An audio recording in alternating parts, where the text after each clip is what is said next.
A service of KIBMradio.com, the Internet's home for an all old-time radio.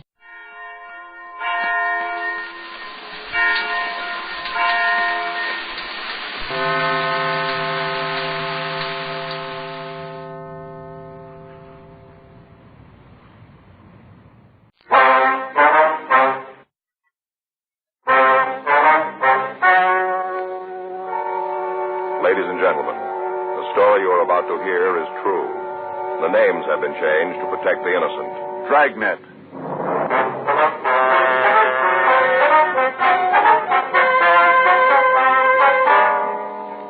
You're a detective sergeant. You're assigned to burglary detail. For the past several weeks, a gang has been breaking into neighborhood stores. Routine investigation fails to turn up any kind of a lead. Your job? Find one.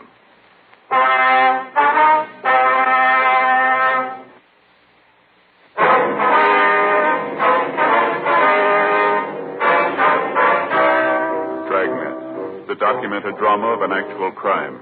For the next 30 minutes, in cooperation with the Los Angeles Police Department, you will travel step by step on the side of the law through an actual case transcribed from official police files. From beginning to end, from crime to punishment, Dragnet is the story of your police force in action. It was Tuesday, March 20th. It was cold in Los Angeles. We were working the day watch out of burglary detail. My partner is Frank Smith. The boss is Captain Bernard. My name's Friday. We were on our way out from the office, and it was 9:47 a.m. when we got to the third floor of the Beryl Arms Hotel, room 314. Sure dark. Yeah. Want to try it again? Yeah. Sounds like somebody's moving around. Yeah. Who is it? You Jed Nagel? Yeah, why? Police officers would like to talk to you. I ain't done nothing wrong. There's no reason to roust me. You want to open the door? All right. Come on in. I just got up. Yeah. You alone? Yeah, there's nobody else. Right. Yeah. That's the bathroom. I told you that there wasn't anybody else here. Well, you don't mind if we look around, do you? I do too, mind. I don't like you cops coming around. You're going to ruin my reputation. People in the building are going to think you're friends. Well, now, I'll tell you, we won't tell them if you don't. What do you want, anyway? We got a report that you were down on East 5th last night. Is that right? Well, I don't know. All last night's kind of foggy. I don't remember where I was exactly. Do you remember being downtown? I told you I didn't. Why? What are you trying to lay off on me now? Place is clean, Joe. Well, I told you it was. Now you want to fill me in on what this is all about? All right, we'd like to know what you were doing downtown last Well, night. how do I know? I had it rough last night. Anybody else along with you? No, not that I remember. You remember being near the Palace Liquor Store? No, not right off. I might have checked in, though. I throw a lot of business their way. But why all the questions? Is there something wrong? We'd like to have you tell us. Well, I'd like to help out, but there ain't nothing I can do. We got a field interrogation report that you were in the area. Police car stopped and shook you down. Isn't that right? Shit. Ain't nothing new. I'm always getting stopped. You ever been arrested? Couple of times. What charge? Drunk. At all? Yes. Never stood anything heavier than drunk. Ever do any big time? No. A couple of months at Castell. Went up to, take the cure. Didn't hold on, did it? Well, no. Never mind. You don't happen to have an aspirin, do you? No, we don't. How about your friend here? He said we didn't. Oh, that's too bad. Sure could use one. Mind if I take a look in the bathroom? There might be something in there to take care of my head. Sure, go ahead. We checked your record before we came up here. Is that right? Yeah. Find out anything? Enough to know there's a warrant on you. For what? Seems you got two wives back in Texas. They're both looking for you. All right, now, come on. Get your clothes on. Yeah. Do you want to tell me what this is really about? What? They didn't send two plainclothes cops down here to take me in on a bigamy charge. What's the real pitch? There was a burglary last night. I wondered if you had anything to do with it. Burglary? That's right. Not me. I haven't got the guts to get into something like that. Mm-hmm. That's what caused all the trouble with the women. What's that? Oh, them all the time tell me I should get off the dime and do something. Morning, noon, and night. All the time running off at the mouth about how I was lazy. You can't expect a man to take much of that. Come on, get your clothes on. You gonna send me back to Texas? We don't know what's going to happen. We just have to take you in.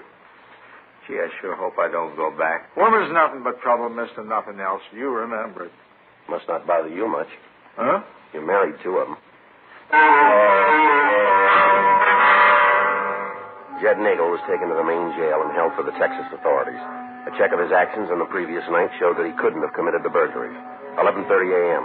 Frank and I checked by the office, and then we went over to the crime lab. Ray Pinker was just finishing up his investigation. Morning, Joe.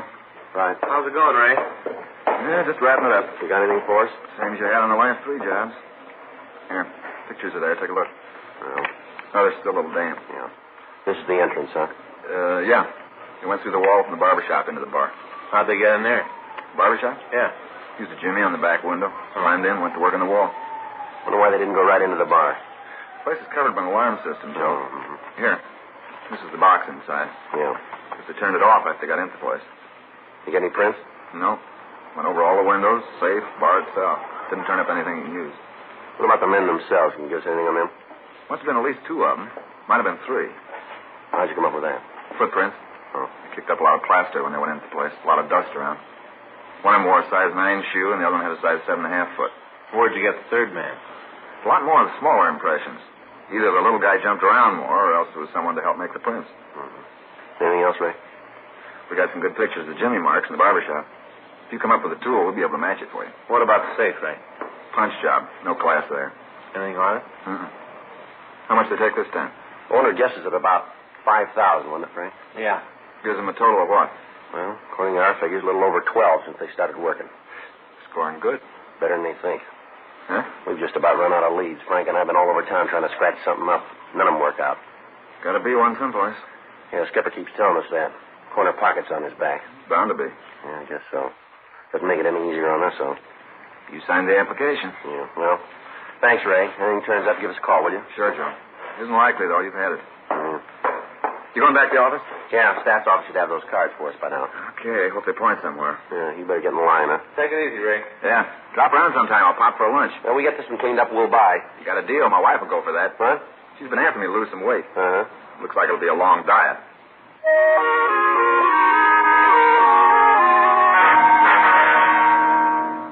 Frank and I went back to City Hall and checked with the staff's office. In the runs they'd made, they came up with cards on 7 men who were known to have used the same method of operation in committing burglaries. We checked the list through R&I. 3 of the possibles were still serving sentences in San Quentin. 1 of them had died, and 2 were in eastern jails. The 7th, a Norris Pauley, had a record listing 4 arrests and 1 conviction. His address was given as 4622 50th Street. We left the office and went out to check on him. The register listed him as living in apartment 12. We walked upstairs. Should be on the left, huh? Yeah. Yeah, here it is. Let me try it again. Yeah. Just a minute. Yeah, Like to see Norris Pauley? in here. Where is he? Don't see where that's any business of yours. Police officers.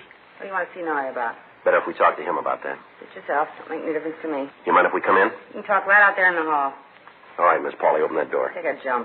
Sadie, what's all the noise? Lady, either you open that door or we will. See it, All Norrie. right, get out of the way, lady. Oh! All right, Pauley, hold it right there. You get out of here. You got no right to break in here like this. Oh, will you shut up, Sadie? I'm trying to do you a favor. Look what thanks I get. Well, who asked you? Now, go on, get out of here. Last time I tried to do anything for you. Last time!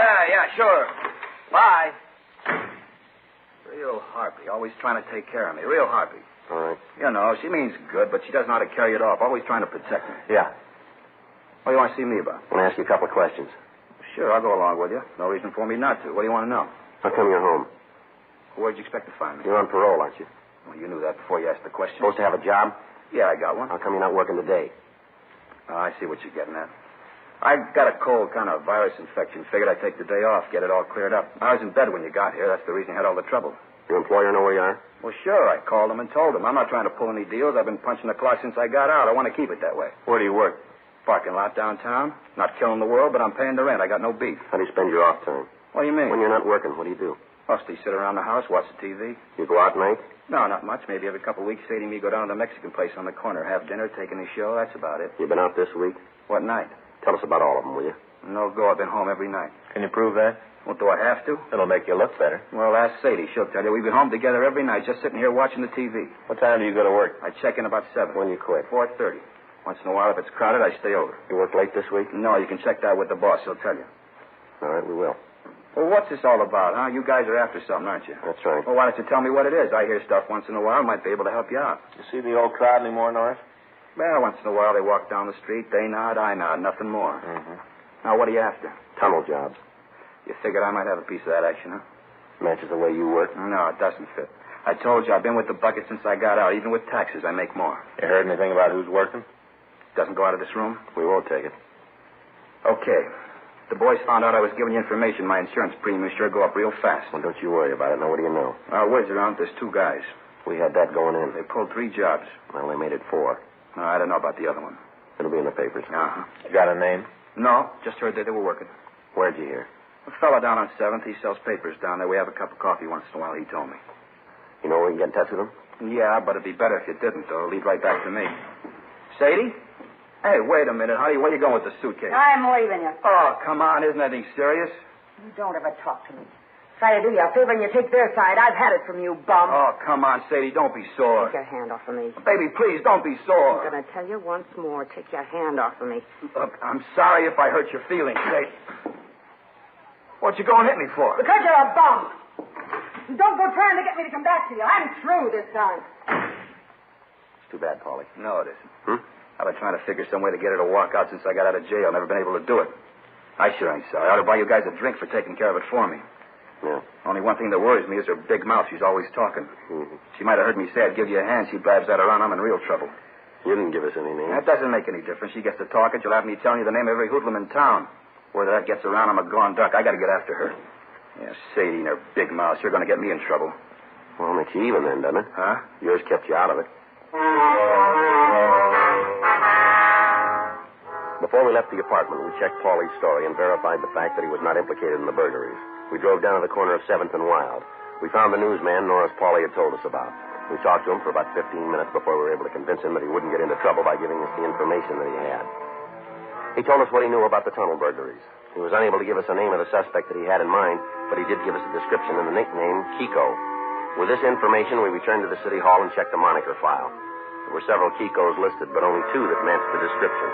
The first one checked out clean. The second, a Franklin James Wigg, WMA, 33 years old, had done time in the state penitentiary as a cat burglar. We contacted the state authority and found that Zweig was on active parole. From them, we got his address and we went out to see him. It was a small 1-story modern house built in the early 30s. The chrome railing up the front stairs was rusty and the paint on the front of the building was peeling. We rang the bell and waited. Yep. Your name's Wigg? Yeah, that's right. Police officers. This is Sergeant Joe Friday. My name's Smith. What do you want me to do? Why don't you ask us in? That's all I was saying to you. I don't want to get the carpets dirty. Let's talk on it. Come on, mister, get your coat. What I for? want to talk to you. About what? We'll tell you about it downtown. You make a charge or I ain't leaving the house. All right, suspicion of burglary. You're going to drag that up again. We don't make the rules. Good time once in your life and the cops never get off your back. You should have thought of that going in. What good would it do? You cops never learn. Well, you're not much of an example, are you? What's that mean? You're probably going back for another course. Before we took the suspect downtown, we made a thorough search of his home. We found nothing to tie him in with the burglary. He was taken to the squad room and questioned for over an hour. During that time, he'd say nothing. He was booked in at the main jail, and Frank and I checked out of the office. The next day, Wednesday, March 21st, we had him brought from his cell. We talked to him in the interrogation room of the main jail. How long you guys think you're going to be able to hold me? Depends on when you decide to talk. Tell you what, cop, I'll make a deal with you. No deals. What do you mean? We don't want you. We want the guy who engineered the burglaries. Well, then why don't you let me go now? Want to make sure the story gets a play in the papers. Well, what's that going to prove? Your friend will get worried. We'll figure you're going to talk.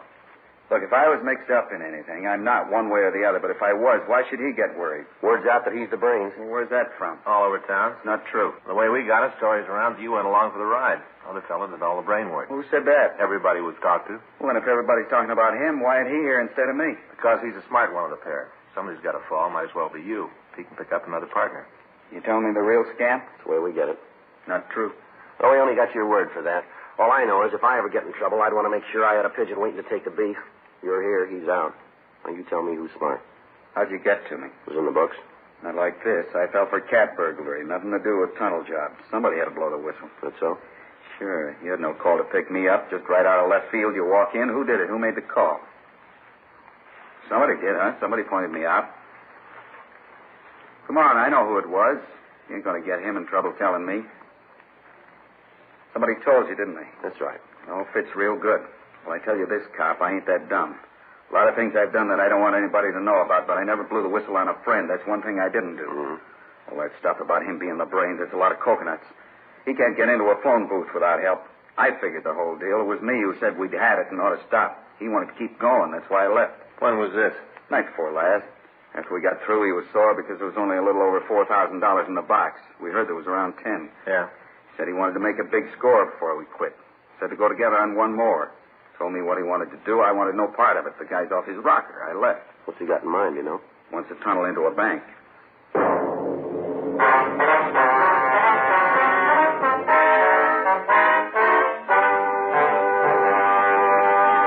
You are listening to Dragnet, the authentic story of your police force in action.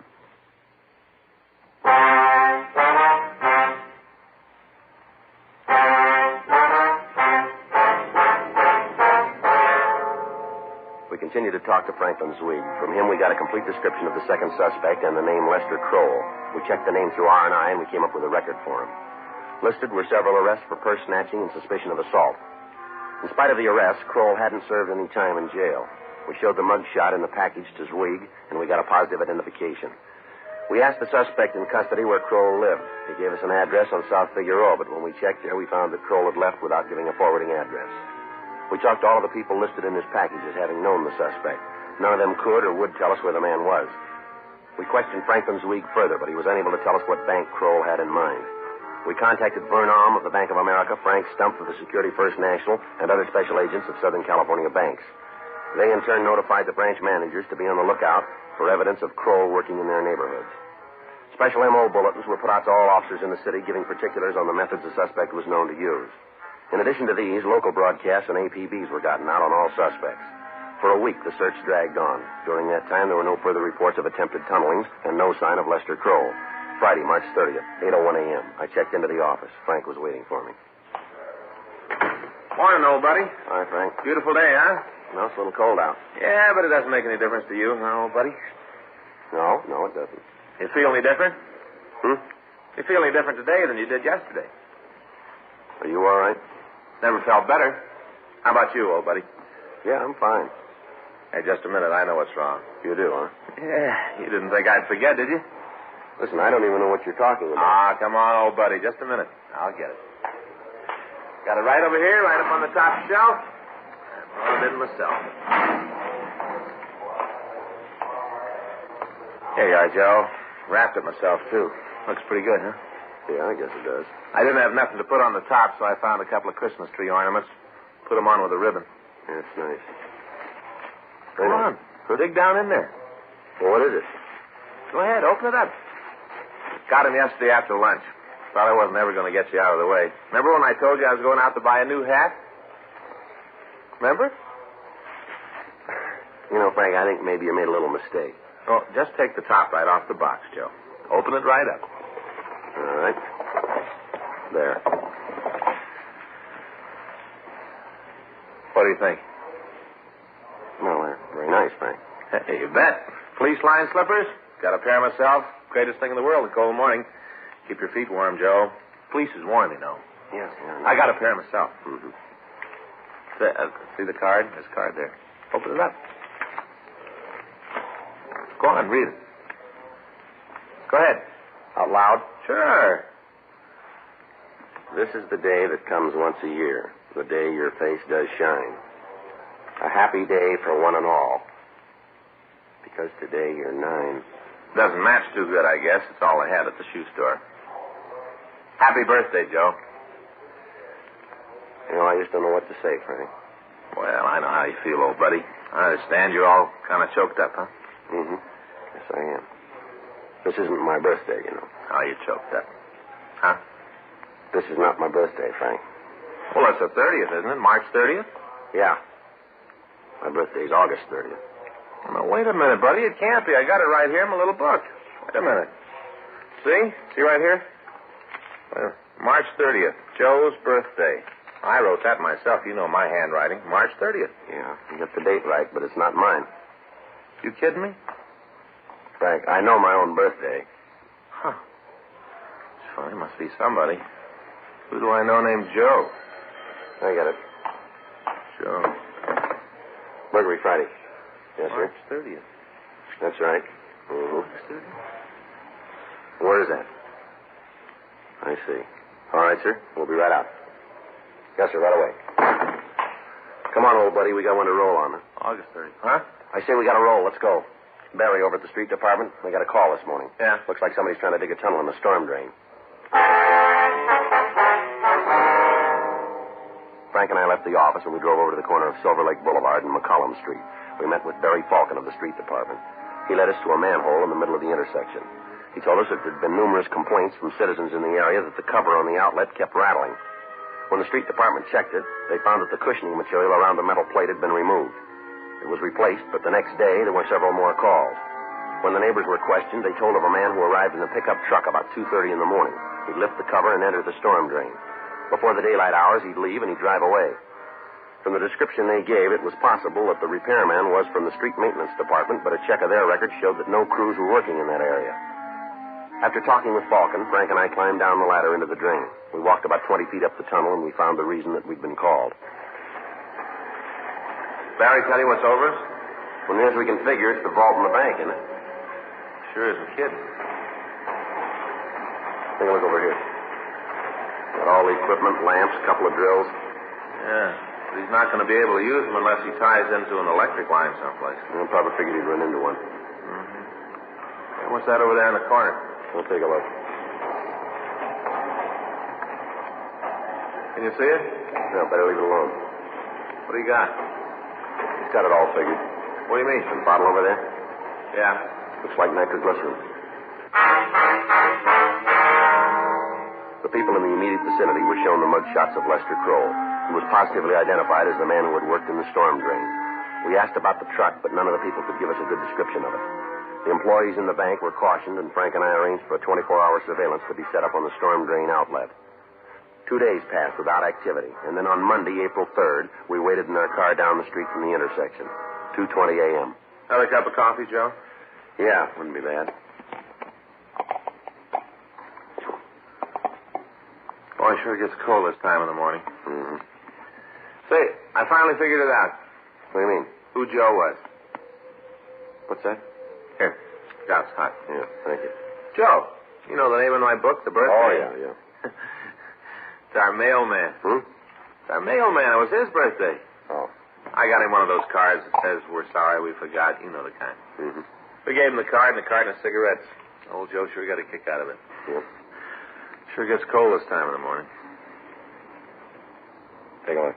Yeah, I see it. Parking there. You see his face? Not from here. Until he gets out.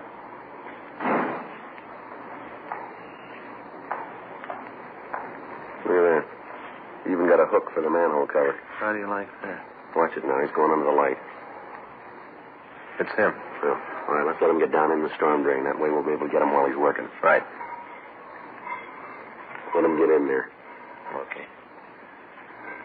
Okay, let's go.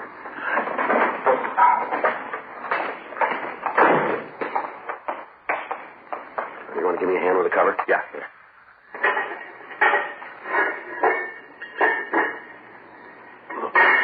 Let's go. All right.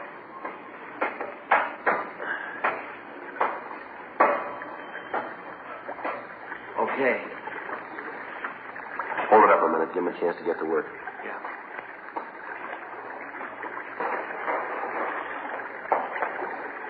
All right.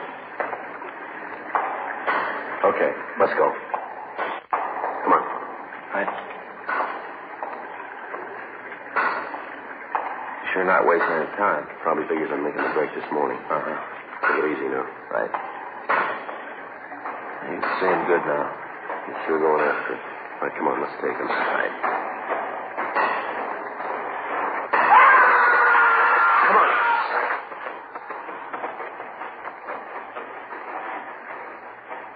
How about it? He's dead. Look at that. See up there? He ran into one of the power lines into the bank. Yeah, he almost made it, Joe. A couple of more inches, he'd have gotten in. Yeah?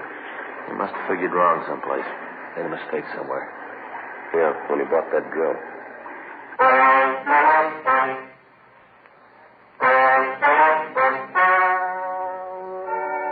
story you have just heard is true. The names were changed to protect the innocent. On August 16th, trial was held in Department 97, Superior Court of the State of California, in and for the County of Los Angeles. In a moment, the results of that trial.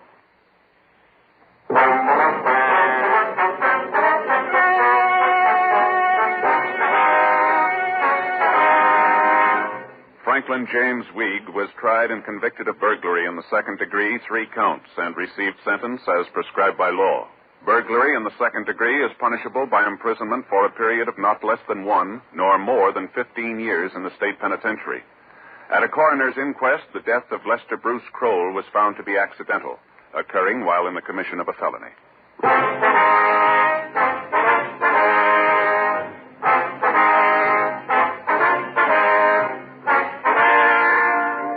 You have just heard Dragnet, a series of authentic cases from official files. Technical advice comes from the Office of Chief of Police W.H. Parker, Los Angeles Police Department.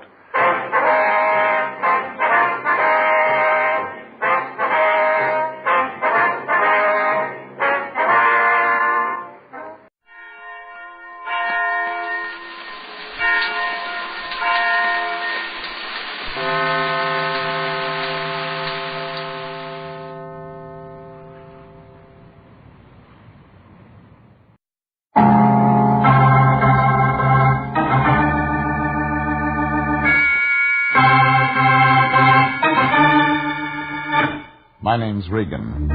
I work for Anthony J. Lyon, International Detective Bureau.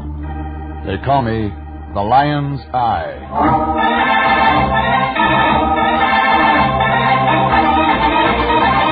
Wednesday at 9, and CBS brings you Jeff Regan, Investigator, starring Frank Graham as Regan with Frank Nelson as Anthony J. Lyon. So stand by for mystery and suspense and adventure in tonight's story of The Lady Who Wanted to Live.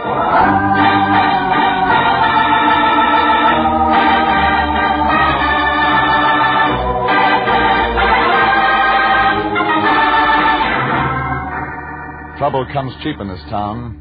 There's one item that's always on the market. You don't even have to go shopping for it. Somebody knocks on your door or dials your number, and you've got all you can handle. I found that out when I met Amy Goodrich, a long, low blonde with lots of speed. One look at her, and you knew you'd been friends too long. We met last Friday afternoon. I'd been out of town 2 days looking for a guy who turned up in jail in Reno. I was home counting the lumps in my mattress, trying to catch up on some sleep, when the phone began jumping around on the hook. I thought it might be somebody with Rose Bowl tickets. I was wrong. It was the Lion. Hello? Regan, is that you? What do you want? Oh, it's a beautiful afternoon. The sun's shining. There's a tang in the air. How'd you like to take a nice drive out to the beach? The season's over. Oh, but this is a new season. Fall, Regan. Light suntan, wild ocean. Doesn't it excite you? I haven't had any sleep in 2 days. I know. And I hate myself for disturbing you. I just hate myself. Get to the point, Fatso. Well, something very important's come up, Jeffrey. I wouldn't trust anybody but you to handle it. Besides, the sea air will do you good. Give you a lift. This isn't Berlin. Say something. Well, I want you to call on our new client. She's a nightclub singer. Has a beach cottage in Santa Monica, 18106 Coast Road. Her name's Amy Goodrich. You still there, Jeffrey? Still here. Up, my boy, to the colors, on the firing line. Drop dead. Oh, now that's not being a good soldier. Why, if I didn't know you,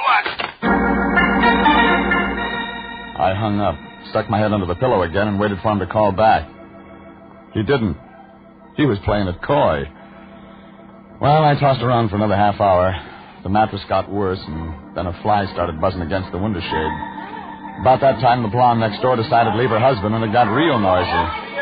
So I rolled out of bed, threw on some clothes, and climbed in my car. I drove over to Sunset Boulevard and headed for Santa Monica.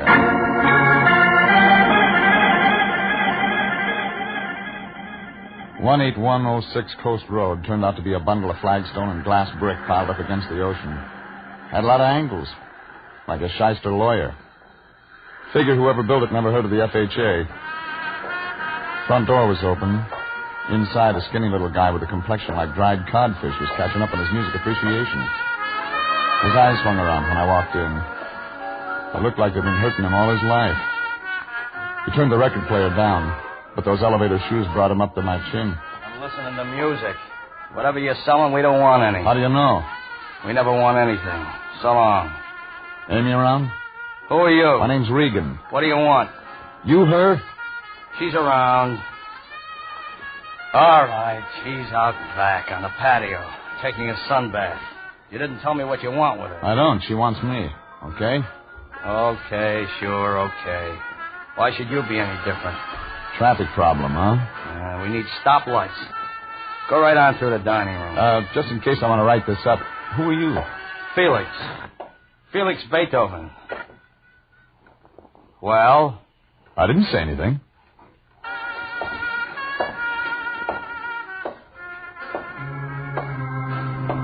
When I saw her on the patio by the beach, I knew why Felix was hurting. Amy Goodrich was the kind of blonde they put on those resort hotel calendars in Las Vegas. No matter what month it was, she'd always start you looking around for spring. There wasn't enough material in her sunsuit to make a good pen wiper. And when she smiled at me, I began to feel warm inside, like a radio with a broken coil. I know it's warm for this time of year, but you aren't wearing a sheepskin. It wouldn't fit in this crowd. You're from Mr. Lyon, aren't you? How'd you know? Well, he said he was sending me his best man.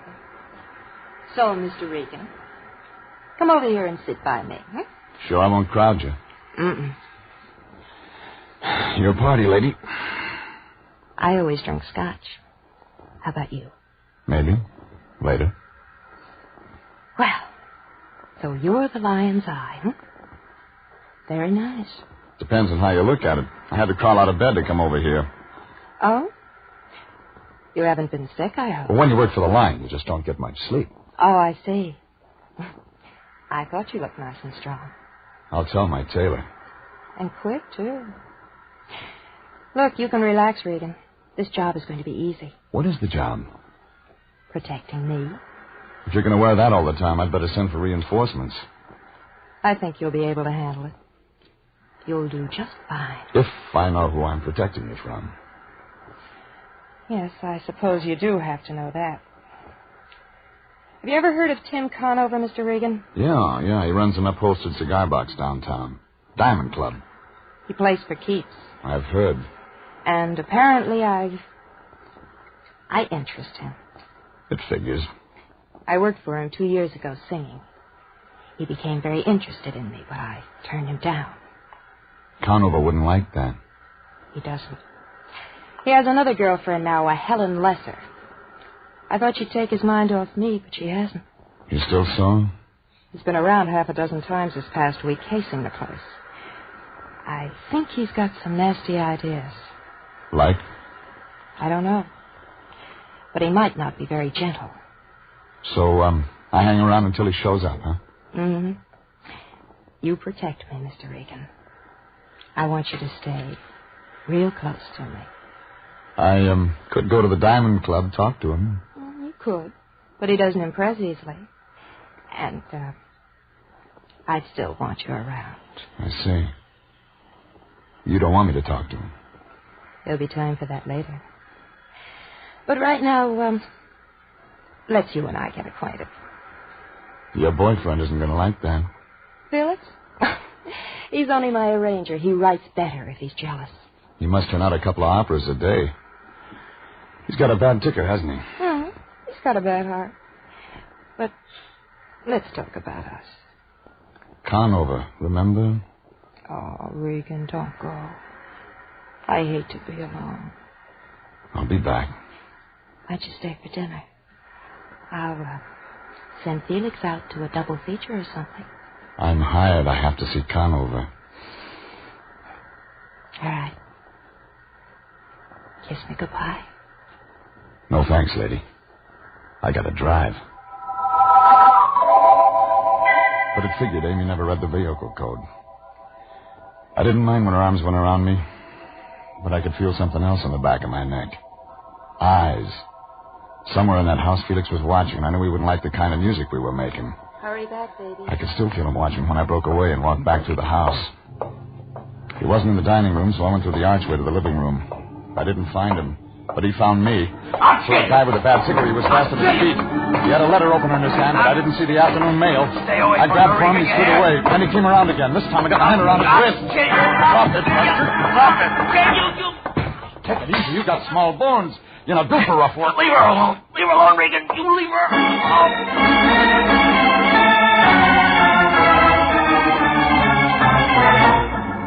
Felix got his idea across all right, but he had a one-track mind. I tried some questions, but got no answers. I figured Conover might do better, so I got in my car and drove back into town. It was just getting dark when I parked in Figueroa near Olympic, in front of the Diamond Club. Things were slow when I walked in, too early for the jingle you spin crowd. When I asked for Conover, the bartender blinked a couple of wet stones at me. In back, bud, jerked his head toward the rear. I got as far as the shuffleboard table when a brunette eased out of the shadows. She wasn't wearing a coat, and it figured she was there to stay. May I help you? I'm looking for Tim Conover. I'm expecting him. Come on in. Sit down, Mr. Regan. Oh, so you're Jeff Regan. Ring a bell? I've heard the name before. It fits you. You're a private investigator. Yes, of course. Tim's not in any trouble, is he? Not yet. What do you mean? Maybe I better talk to him about it. Huh? Well, if it's that important, I better find him. Make yourself at home, Mr. Regan. If you like scotch. Thanks. I helped myself to that, waited around for about 10 minutes. The phone rang once, and I let it go. A guy in a blue suit stuck his head in the door, said something about getting the wrong room, backed out. I was just catching up on my music when the door opened. Through the mirror, I saw Conover. A gray suit with a bulge in the front of his coat. There he is, Tim. Thanks, baby. I didn't know you played, Regan. Hello, Conover. I was having dinner. Helen tells me you've got something on your mind. That's right. Do I unload it now? In front of her? Well, why not? She's my baby. This is about another baby of yours. Do I go on? It's your show, Regan. Amy Goodrich wants you to know she's got protection. Oh? Well, all right, Regan. You did your job. You told me Amy's got protection. See you somewhere. She wants to be left alone. All right, she wants to be left alone. Anybody bothering her? You are, according to her. This guy's working in a weed field, Angel. I got over her a long time ago. I haven't seen her in 2 years. I believe you, Tim. All right, Regan. She believes me. This is where you get off. Amy says she's seen you hanging around her place lately. Makes her nervous. Wrong guy, Regan. You made a big mistake. Sure. So did the guy who picked Michigan. Look, I don't know what your pitch is, or Amy's, but I'm not buying any. You may change your mind. You know, you've been in business too long, taking too many rabbit punches. You ought to start taking care of yourself. You ring, boss? Yeah. Get rid of this bum. They were a real pretty pair of muscles. One of them had a nose that looked like he'd been dipping it in an ink bottle all his life. The other one had an ear that could have passed for a golf ball. Well, they walked me out a door that opened onto an alley in back of the club. That's when the one with all the nose frisked me. Hey, just in case, Patty, just in case. Get your hands off me, punk. Easy. We're just... Gussie says take it easy. Hey, look. State of California. Gun and all. This guy's a gumboots. Max. What? I don't like no gumboots. Gumboots worse than a bum. You hear that, gumboots? Gussie says a gumboots is worse than a bum. You don't talk. Gumboots, how tough are you? Still don't talk. Hey, Gussie asked you, how tough you are, huh? Are you tough? Tough? Not so tough. My turn. Hold him. All right. Now, Gumboots, here's what we get on answer.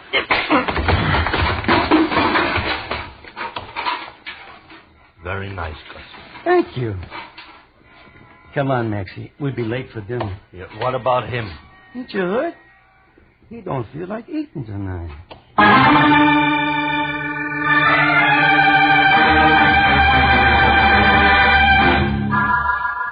I don't know how long I was away, but when I came back, I felt like I'd been sleeping on the wrong side of the world. I was still in that alley, and it was still dark. My head was rattling like it was full of broken glass. The yellow cat with an inferiority complex was sitting there looking at me. All over once, he started running. Regan. I didn't try to catch him. Regan! Regan! Oh. Can you hear me? Wake up! Yeah. Have you been drinking? Oh, shut up. I send you out on a simple little job. I put all my faith and trust in you, and what do? Wind up in an alley drunk. Get out of here. Nuzzled up to a garbage pail, bleary-eyed, with melon seeds in your hair. Stop How blowing can you... steam, Fatso. You're not a locomotive. Oh, now, don't get so excited. You're getting seeds all over. Give me a hand, will you? Yeah. How'd you get here? Amy Goodrich called. She was getting worried about you. Said you went over to see Conover. She wanted me to stop you. I figured you would. But she's too late. A couple of his boys played beanbag with my skull. Well, who does Conover think he is, anyway, pushing my boy around? Just who does he think? There's the door. Go in and ask him. Well, now, I couldn't do that. Well, tell me, what's this all about? That's what you're going to tell me. But I don't know anything. Amy Goodrich must have told you something when she hired me. If you're holding out on me... But I'm not, Jeff. Well, then start checking. Find out about Conover. Conover? What do you want to know about him? Everything.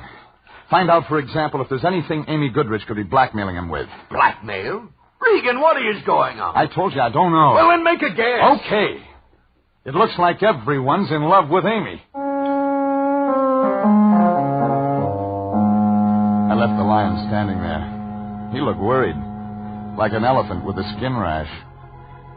None of it made sense. I knew I'd have to get some answers before long. I drove over to my place and straightened myself out with a shower and some Johnny Walker. A half hour later, I was back out in Santa Monica. The fog was closing in over the house when I rang the bell. Nobody answered. But somewhere in the back there was a light, so I walked around in the sand. The patio was empty. Inside, Amy was sitting on a zebra-striped couch. She was wearing a white strapless thing with a splash of red in one shoulder. She had a movie magazine in one hand and a drink in the other. But she wasn't having a very good time. She was dead.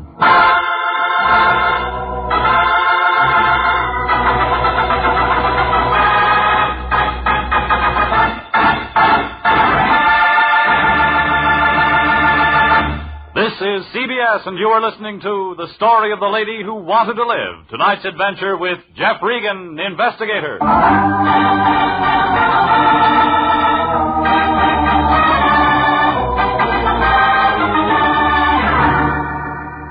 Well, the lion wasn't going to like it. His client, Amy Goodrich, was dead, and she wasn't in the market for protection anymore. I looked around for a gun, but didn't find it.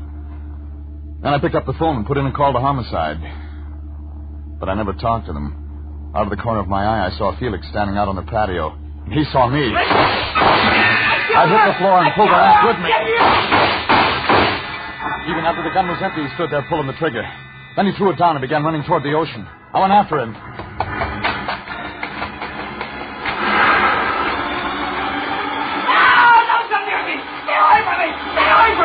Hold still. Hold still. Now let me go. You'll drown. I don't care. I loved her, Regan. I couldn't stand it anymore. I couldn't stand it anymore, so I killed her. It doesn't make sense, does it? Sure it does. But you're not going to kill yourself. The police. What about him? I phoned them. I told them everything. When? Just before you came. Come on. But they'll be here. Let's go. Yeah, that's why I said come on.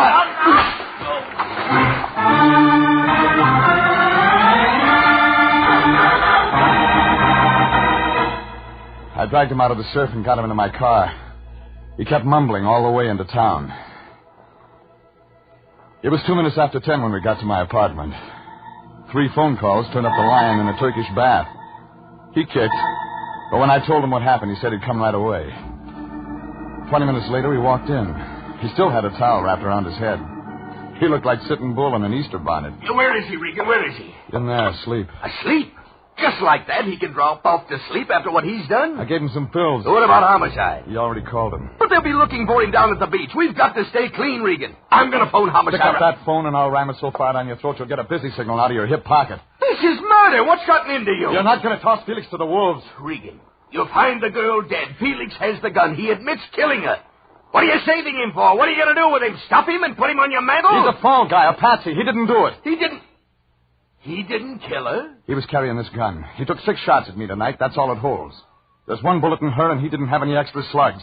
Now, what did you find out about Tim Conover? Oh, he's clean, Regan. Absolutely clean. Unless you want to count a court-martial. He celebrated V.E. Day by poking a major in the chops. What else? He kicked him, too. All right. Hey, where you going? Out. Look, you stay here and keep Felix company. Oh, of course, Regan. I'll do that. Run along. You needn't worry. I'll watch over Felix like a father. You'd better. But the cops will be here. It won't take them more than an hour or 2 to find him. Yeah, and I've got just that long to find out who really killed Amy Goodrich. All right.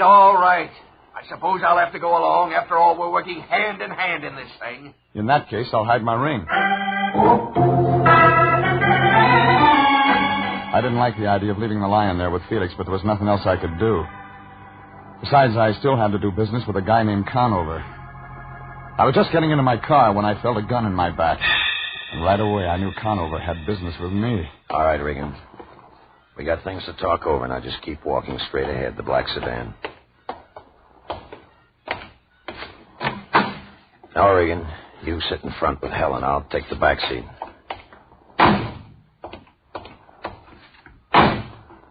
Okay, Helen.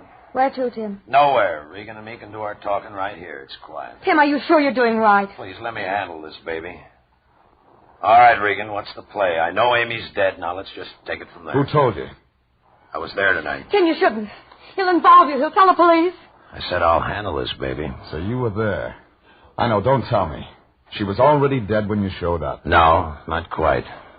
All I got out of her was the name of some guy, Dolan, and something about Lake Tahoe. She seemed to think I know what it was about. And you didn't? No. Kind of figured you'd tell me. All right. Blackmail. Amy? Blackmailing me? You didn't know her very well, did you, Regan? She said she needed protection. I think she wanted a strong-arm boy. No, it doesn't fit. She was no good, but not blackmail. It doesn't fit at all. Maybe I can make it fit. Don't try. I'm not going to be tagged for this thing, Regan. You know some answers. Maybe you better start talking right now. I said start talking. I didn't know if Conover was just looking for information or if he wanted to find out how much I knew about a guy named Dolan in Lake Tahoe. Well, I had a 50-50 chance. I could get the butt of that gun across my face, or I could try walking away and take a chance of getting a bullet in my back. And then I saw an old coupe, Oklahoma license, limping along the other side of the street. I opened the door, stepped out onto the sidewalk. I kept on going into the middle of the street. Conover yelled, but he didn't fire. And then the coupe slammed on the brakes. What's the matter with you, Pilgrim? You want to get yourself bashed up standing out in the middle of the street? Want to get yourself all bashed up, He ran out of gas. Join an auto club. Pay your dues. There's no phone. Could you give me a lift? I wasn't going anyhow. Well, climb in. Do it at the bowling alley. Hey, what are them two going to do? Sit there and nick? I didn't answer that. But when we pulled away, Conover was just sitting there staring. But there was nothing to stare at. Helen was different. She registered one look. Fear.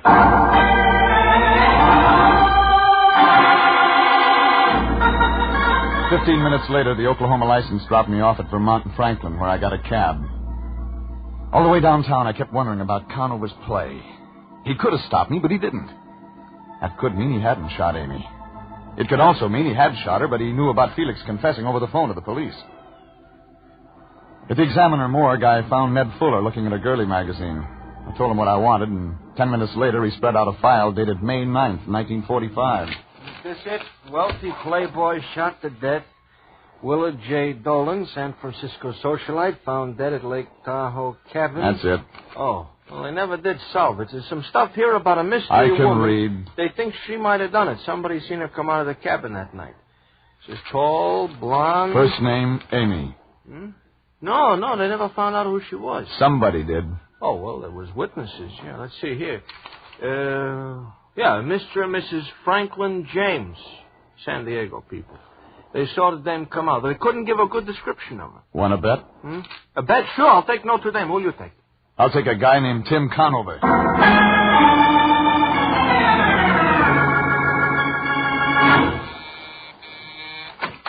Regan. Hello, Conover. You're staying up late tonight. You work awfully hard for a buck, soldier. That's for what your boys did to me out in an alley. I wonder what makes a guy walk into trouble 3 times in one day. You got a lot of nerve, Regan, but you use it in the wrong places. I'm just getting started. All right, make your play. What's next? You talk. What about... Dolan, Willard J. I told you. Lake Tahoe, May 9th, 1945. Talk, Conover. All right, then I'll talk. A tall blonde named Amy Goodrich. An unsolved murder at Lake Tahoe. But there was a witness. When I first came over here, I guess she was blackmailing you. I was wrong. You were blackmailing her. You stink, Regan. I told you wouldn't tag me for this. Well, you're wrong. No, he isn't, Mr. Regan. Oh, so that's it. Thanks, Helen. Give me the gun. I'll run things from now on. I don't know what you get out of this, Regan, but you got your engine switched. Look, a mixed-up guy named Felix Beethoven actually thinks he killed Amy, and he didn't. I've got him on ice, but the cops will get him, and when they do, he's on his way to the gas chamber. Oh, Tim, please, let's get out of here. Let's not listen. Wait a minute, baby, wait. So I was blackmailing Amy. I had a good thing, but I shot her. And I was the mystery witness at Lake Tahoe. I thought you were a better gumshoe than that, Regan. What does that mean? The date was May 9th, 1945. You mean you haven't looked me up? All of a sudden it hit me. Something the lion had said about VE Day and a major who got hit in the chops. And the whole thing came apart at the seams. Conover couldn't have been the witness. He was in a guardhouse in Germany. I began to feel helpless, like a glass blower with hiccups. For the first time in my life, I really wanted to talk to the lion. I looked at the gun in Conover's hand, then I reached for the phone and dialed. Slow. He didn't stop me.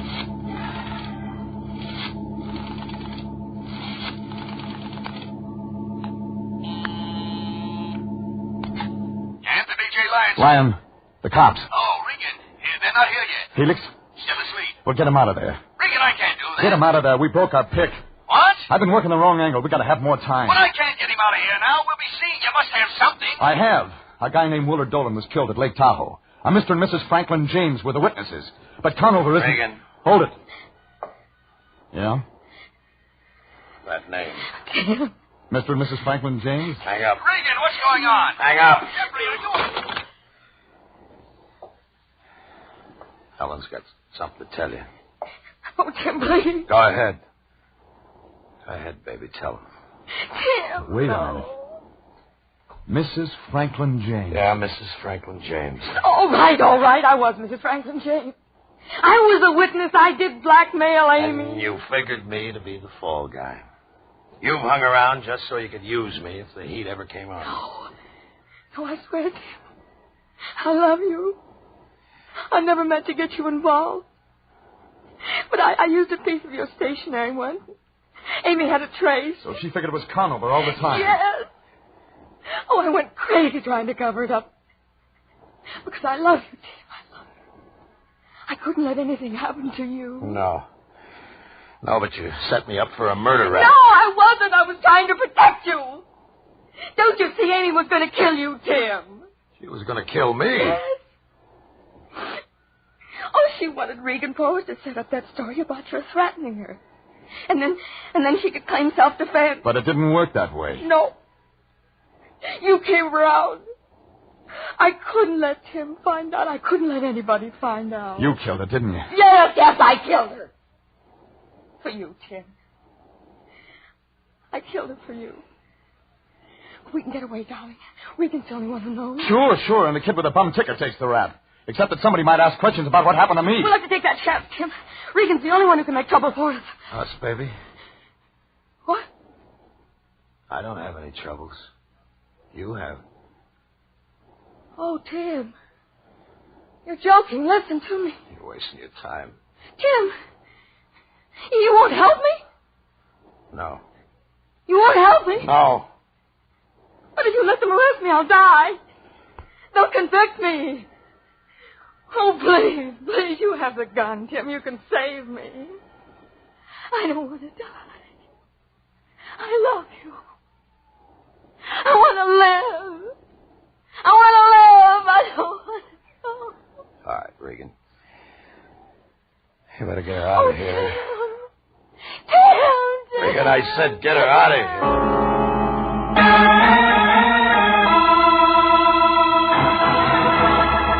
That's the way it wound up. Helen went to headquarters. Tim went back to his club. I went out of town for a few days. When I got back, I drifted into the office. The Lion gave me the wind-up. A report on Felix. Yes, Regan. Those doctors worked on Felix Beethoven 3 days. Psychiatric medicine's a profound study. Profound. They finally convinced him he didn't kill Amy. Yeah. That's sad.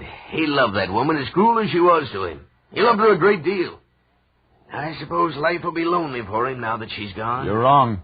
What do you mean? I saw him in Hollywood today. He's got a new friend, one with red hair. You mean to tell me he's willing to do it again? To accept abuse from another woman? Why, that man's a natural for any woman's dominance. He hasn't got a thing to worry about. But you said she was a redhead, and I know redheads. Yeah, but Felix is bigger than this one. Besides, the new one's a Cocker Spaniel. Jeff Regan, Investigator, was written by E. Jack Newman and Adrian Jandot, directed by Sterling Tracy. Frank Graham is starred as Regan, with Frank Nelson as Anthony J. Lyon. Original music is by Dick Arant. This is CBS, the Columbia Broadcasting System.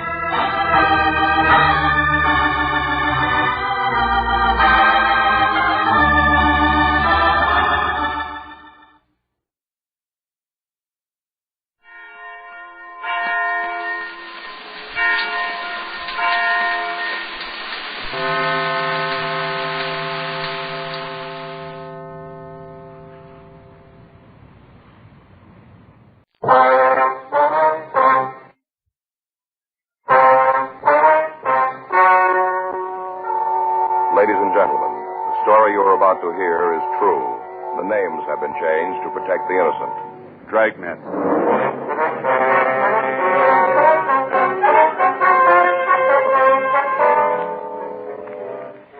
You're a detective sergeant. You're assigned to the business office. Past records show that you can expect 170 crimes to occur in the city during the next 24 hours. You don't know where.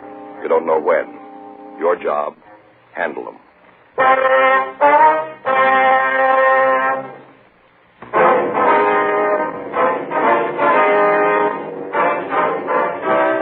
Dragnet, the documented drama of an actual crime. For the next 30 minutes, in cooperation with the Los Angeles Police Department, you will travel step by step on the side of the law through an actual case transcribed from official police files. From beginning to end, from crime to punishment, Dragnet is the story of your police force in action. It was Saturday, July 10th. It was hot in Los Angeles. We'd been assigned to the business office, morning watch. My partner's Frank Smith. The boss is Captain Gilbert. My name's Friday. I was on my way back from the coffee room, and it was 12:10 a.m. when I got back to room 21, the business office.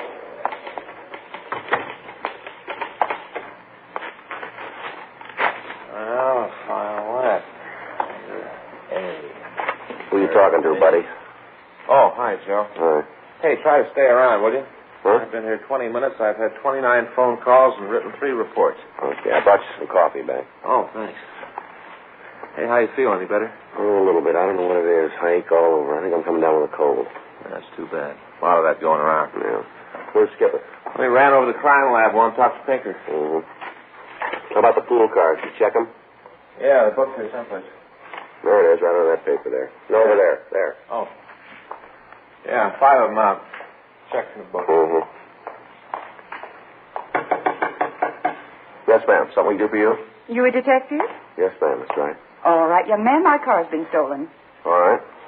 I told one of the officers on the corner about it, but he said it might work faster if I came up here. Yes, ma'am. That's right. The car's stolen. All you've got to do is go out and find it. Just find my car. What kind of a car is it? Well, it was a brand new Chevrolet. That's 1954? That's right. Bel Air with the windows that fold down. All right.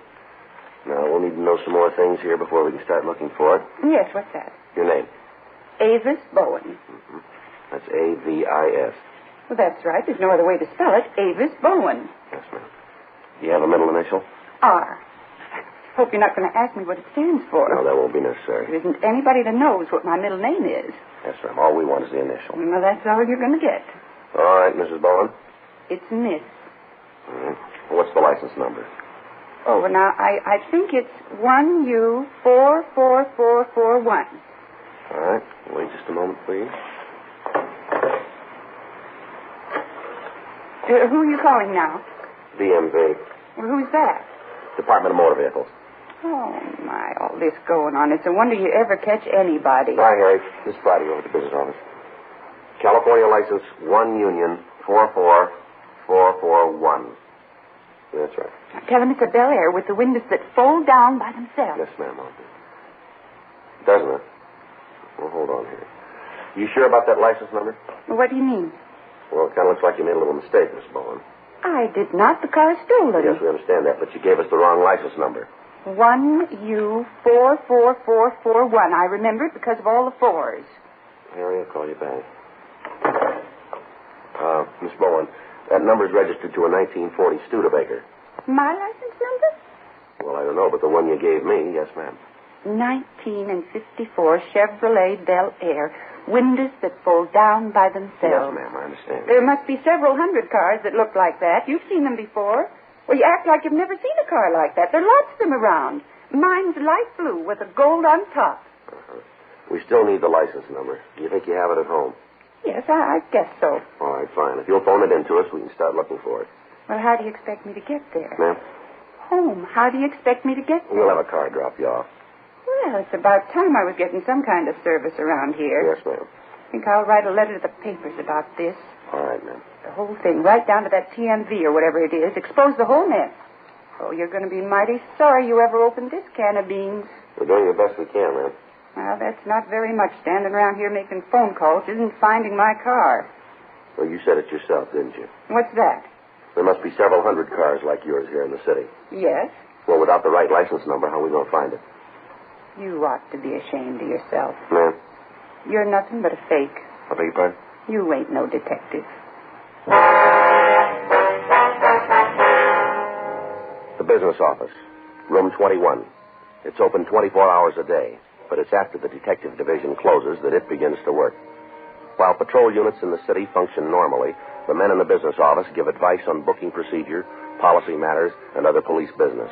They issue pool cars and riot guns, and in the event of an emergency, they act as advisors in an overall plan for the dispersal of policemen.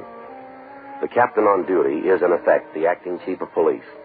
On the average weeknight, the activities are slow and routine. But over the weekend, the men involved can expect to handle several hundred phone calls from the thousands put through the complaint board. These calls deal with every crime in the municipal and penal code. In addition to this, they handle the citizen traffic through the city hall. Next door is a report room where statements are taken and forwarded to the captains of the detective divisions for appropriate action. Frank and I had checked in at 12 midnight, and for the following half hour, we did business as usual. At 12:41 a.m., we got a hotshot call reporting the sound of shots in the 4200 block on Albany Street. At 12:43, the call was changed to a shooting and ambulance follow-up. At 12:45, the hotshot phone rang again. That's shooting? Yeah, it's a homicide now. You gonna call a unit? Better have them check it, yeah. Same address as the shots? A couple of houses down.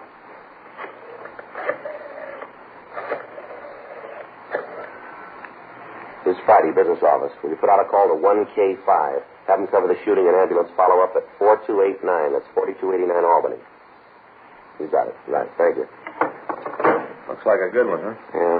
Turns out we'll get Geezy out of bed. Well, that'll make him happy. He'll end up in their laps. Hi, Joe. Bob, what do you got? You want to sit down there, Pop?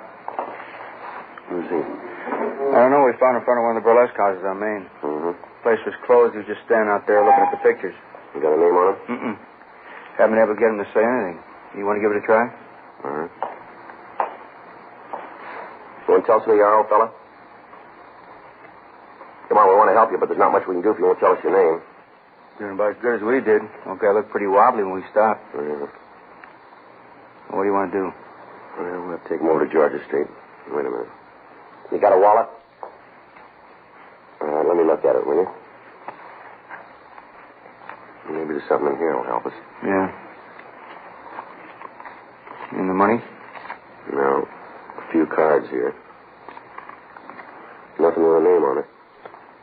What's that one there? Something written on the back. Looks like a phone number. Yeah, that's what it is. You want to call and see if they know who he is? Yeah, give it a try. Yeah.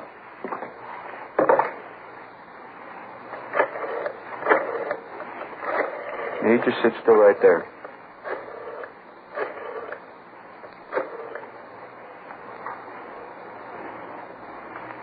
Hello, this This is Officer Frank Smith, Los Angeles Police Department. No, there's nothing wrong. We have a man here in the office. He's carrying a card with his phone on it. Wonder if you can tell us who he is. Huh? Yes, ma'am. Well, he looks to be in his late 70s. He's got white hair. That's right. Well, he's wearing a brown wool sweater, black pants, and a black felt hat. That's right. You want to give me that again? Mm-hmm. No, he's all right. Yeah. That's right. We'll have him brought home. Right away. Yes, ma'am. Thank you. Then we got it. His name's McKinley Dunn. He lives out on Vincent Avenue in Highland Park. Talked to his daughter. Yeah. She says they got into an argument after breakfast. McKinley here just got up and walked out of the house. She hasn't seen him since. Pretty worried about him. Figures. Says he's always kind of independent. Well, better run him home. Hey, you want us to take care of it? No, we can't have you out of service that long. I'll call Highland Park, have them pick him up. You want to take him over to York Boulevard and make a transfer there about? Sure thing. All right, thank you. All right, Mr. Dunn. Here you are. Put this back in your pocket. Come on, sir. We'll take you home. Thanks, Joe. It's no trouble, Bob. Tell the boys from Highland Park to have his daughter put a card in the wallet with all the information on it. Will you make it easier next time? Sure. The card's not going to do any good, Joe. Hmm? Card's not going to help. Daughter says she always puts one in. As soon as the old man gets out of the house, he tears it up. I got it. Business office, Friday. Uh-huh. Photographer get there? How many? You get the story? Yeah, we'll bring him in. Do what you can. Right, we'll see you then. That's Sam and 1K5 on the shooting. Yeah. They got 2 suspects in custody. They're bringing them both in. Uh-huh. Third man left the scene. Sam says the accidental death possibility is out now. Yeah. It's a clean case of murder. 10 minutes later, the officers in Unit 1K5 arrived with the 2 suspects. They were identified as Fred and Harriet Purcell. The names were run through R&I, but no record was found on either one of them. It was obvious that the 2 people had been drinking heavily. The husband was taken to the report room while Frank and I questioned the woman. I don't remember too good. Everything seemed to happen so fast. Just all of a sudden there was this kind of noise and Norman was dead. Norman, is that the victim? Yeah. Norman Moncrief. You must know who had the gun. I've been saying that to myself, but it doesn't do anything. I guess I had too much to drink. Who else was in the apartment with you? Now, you mean besides Fred and me? That's right. It's just the 3 of us, that's all. We got a report there was another man present. Well, then you know more than me. All right, you want to give us the whole story? The beginning when? From the start. Okay. I had a tooth pull this morning. I guess that's what caused all the trouble. How's that? My tooth was impacted and I had it pulled, and the dentist gave me a shot of Novak and he pulled it to a can. See it? Mm-hmm. Right here. Mm-hmm. Well, I got home and the Novocaine started to wear off. The whole side of my face started to hurt terrible. Yeah. Well, I told Fred about it. It was a terrible thing. I tried to tell him how much it hurt. Mm-hmm. He's a clod. Told me to have a drink and forget it. And it wasn't long before we were having the beef. Oh, Fred, he isn't very bright at times, you know. Mm-hmm. I think a fella'd have a little sympathy for his wife at a time like that. That's right. Not old Fred. He's a clod. Told me to pour myself a little Ricky and shut up.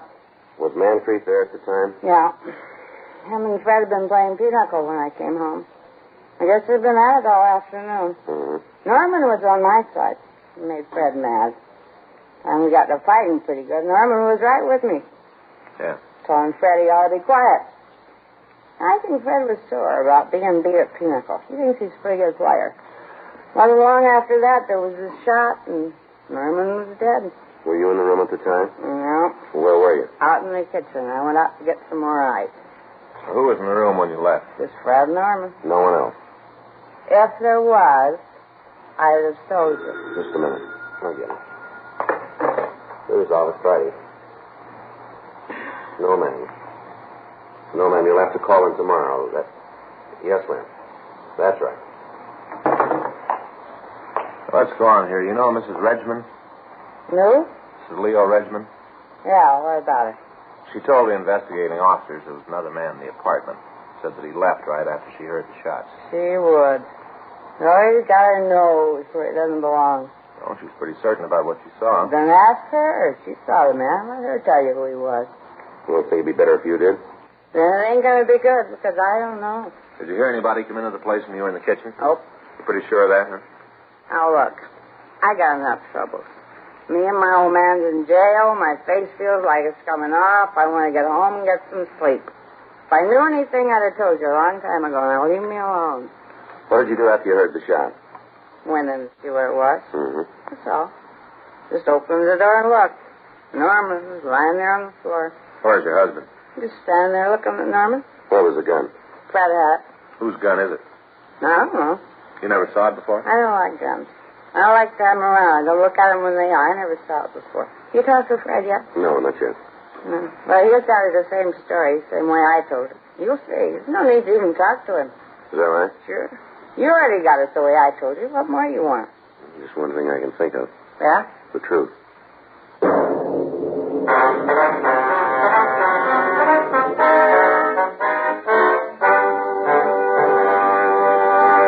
You are listening to Dragnet, the authentic story of your police force in action.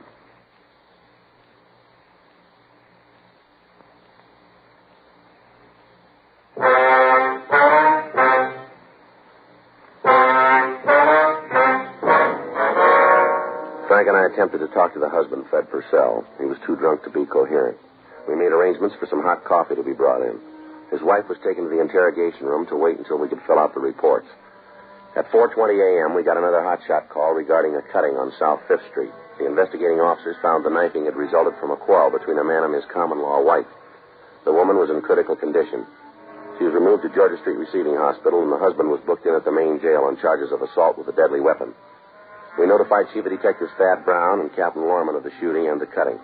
During the next hour, there were 2 armed robbery reports, several burglaries, and numerous fights.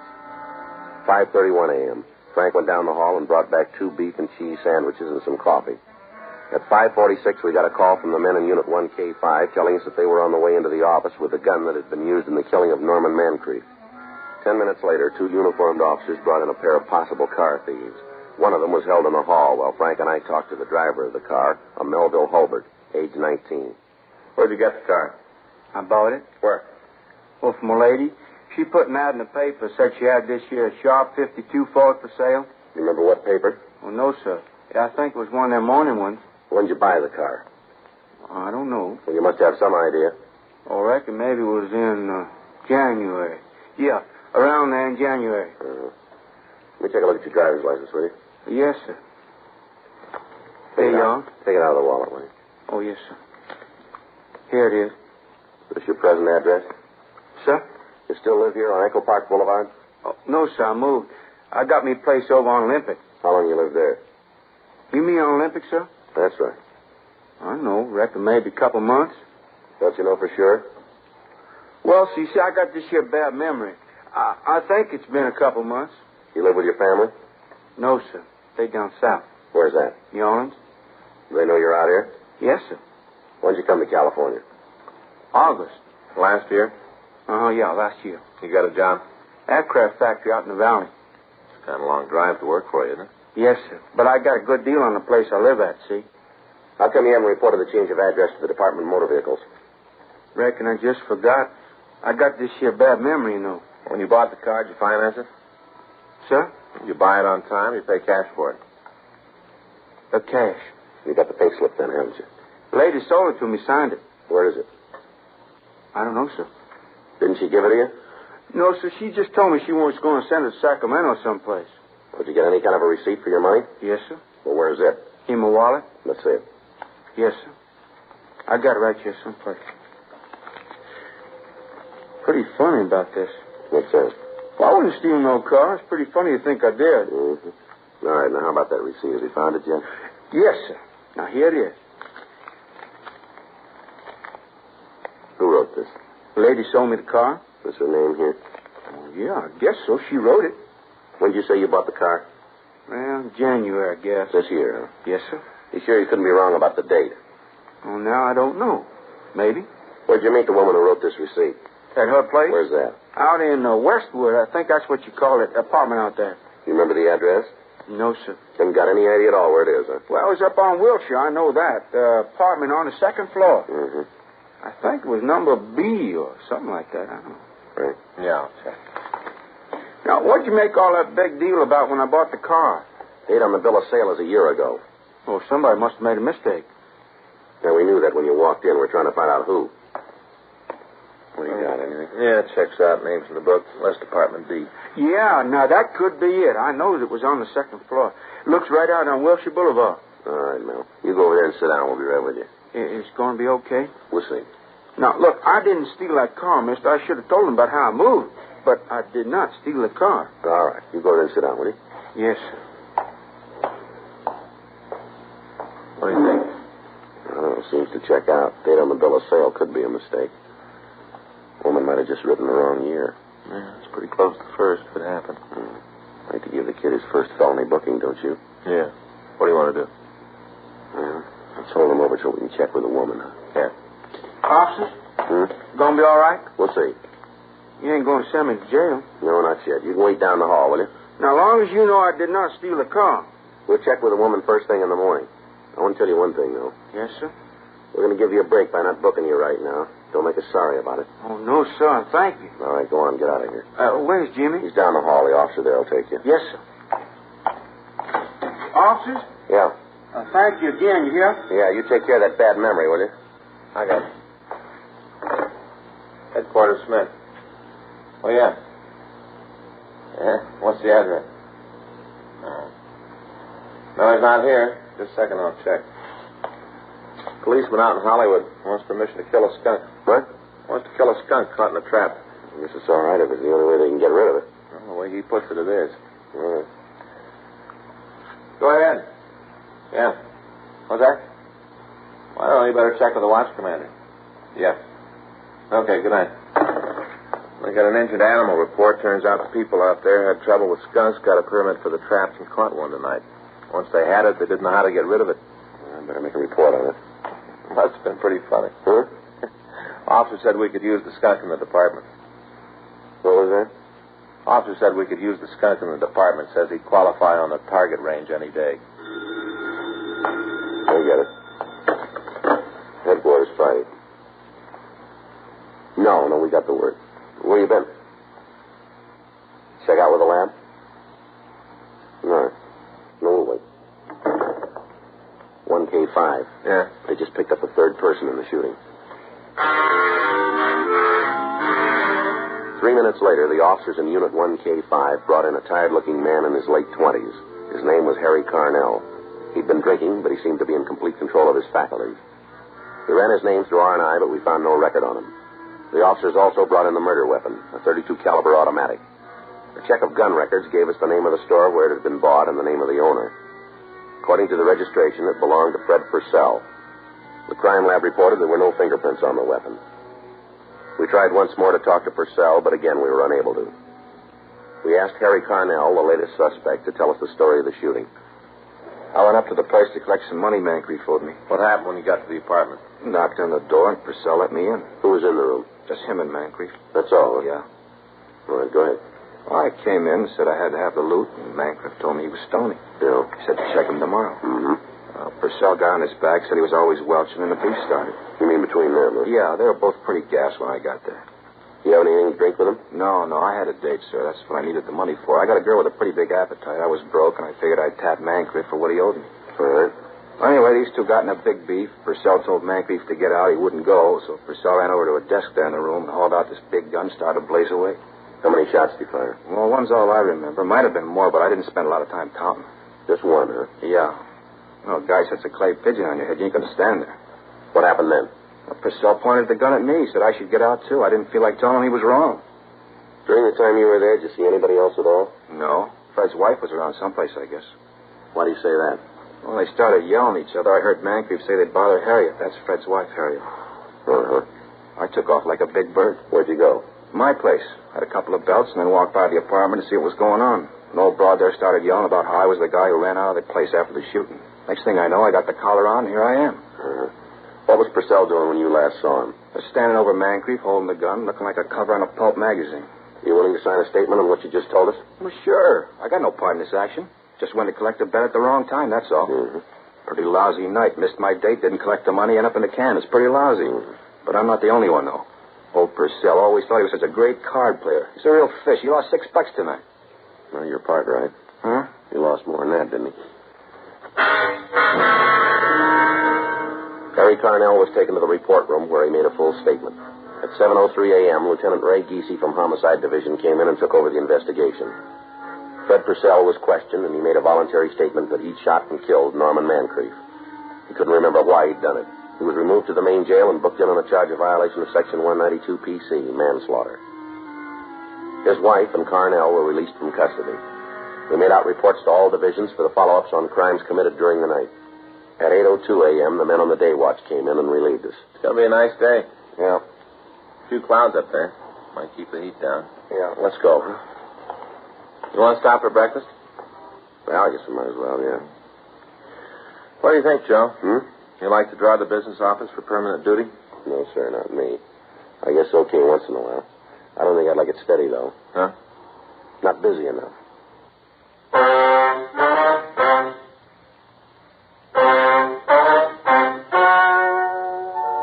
The story you have just heard is true. The names were changed to protect the innocent. On November 18th, trial was held in Department 98, Superior Court of the State of California, in and for the County of Los Angeles. In a moment, the results of that trial.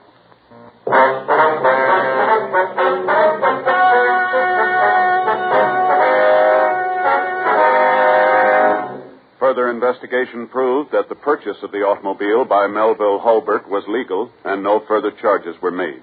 Frederick Neal Purcell was tried and found guilty of manslaughter and received punishment as prescribed by law.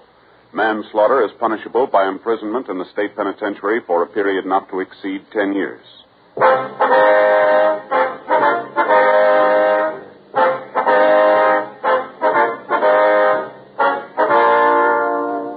You have just heard Dragnet, a series of authentic cases from official files. Technical advice comes from the Office of Chief of Police W.H. Parker, Los Angeles Police Department.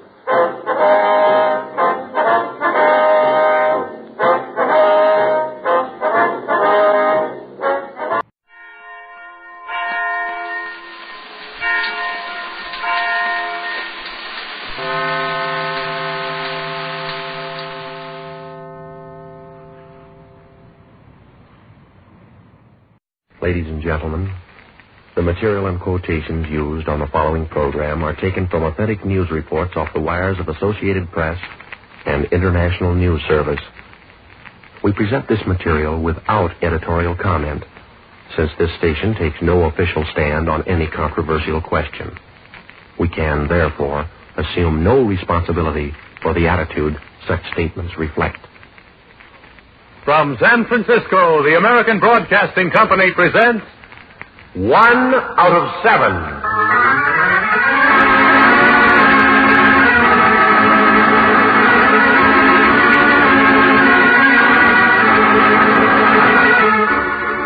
"24 hours make a day, 7 days make 1 week. And from these past 7 days, the editors here in our San Francisco newsroom have chosen the one story which they have judged most worthy of retelling. This is 1 out of 7.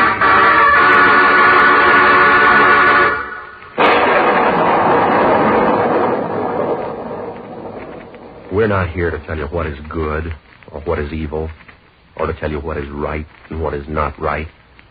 Being only men as you are, and thus being as moral or as immoral as you are, we refuse to mount the seat of judgment to pass sentence on those as guilty or as innocent as we claim ourselves to be. Now, we ask only that you pause, observe, and reflect. You have an intelligence of your own. Judge these actions for yourself.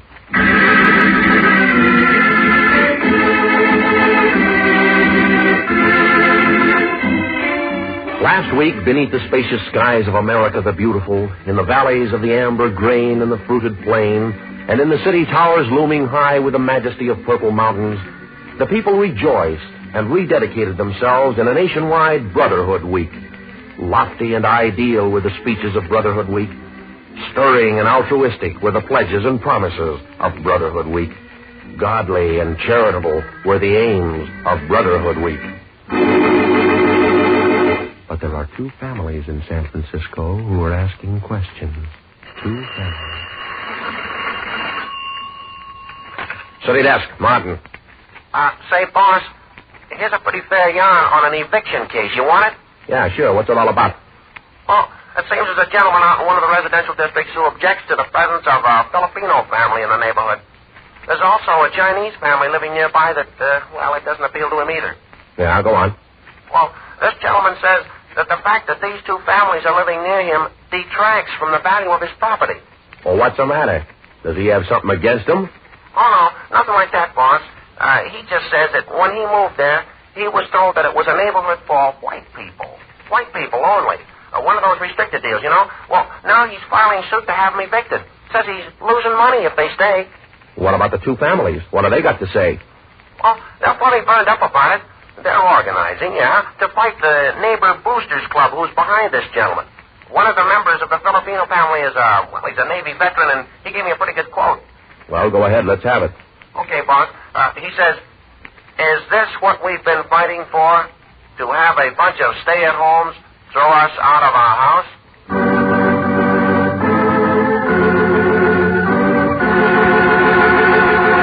No, we're not here to tell you what is right and what is wrong. We wish merely to report that last week the nation observed Brotherhood Week.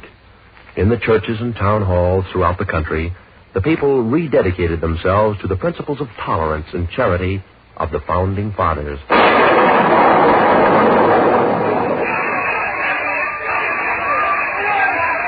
Columbia, Tennessee. A little more than 24 hours ago, the worst racial disorder in years, brought about by rumors of threatened lynching of Negroes, sweeps the city. 500 highway patrolmen raid a two-block area in the Negro section of the town where the non-white are carefully segregated. Armed with pistols and machine guns, the huge force of police search every Negro building in the area. Under the command of the State Director of Public Safety, the patrolmen fire withering blasts through the windows of the homes of the buildings. Groups of the Negroes huddle behind barricaded doors, answer the machine gun fire with 2 or 3 scattered shots. More than 40 Negroes are arrested during the raid. The State Director of Public Safety describes the police exploit as a success. The origin of the bloody race riot is not clear, but it is reported that it started when a Negro woman and her son had a fight with a Navy veteran. The Negro couple were arrested, and it was then, according to one Negro, that the lynching rumor fired the town. Isn't that right? Well, we heard that the white men were going to have a lynching party tonight, and, well, we didn't like that. We didn't want any killing to start again.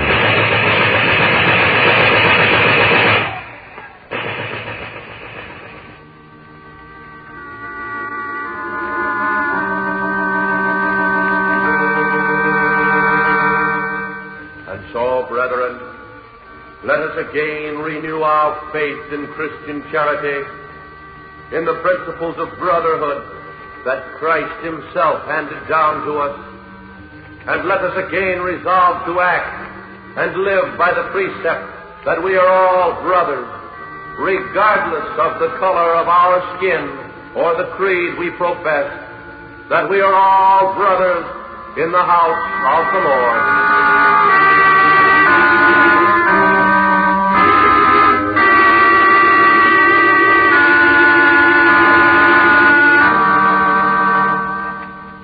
We're not here to pass judgment on what is good and what is evil.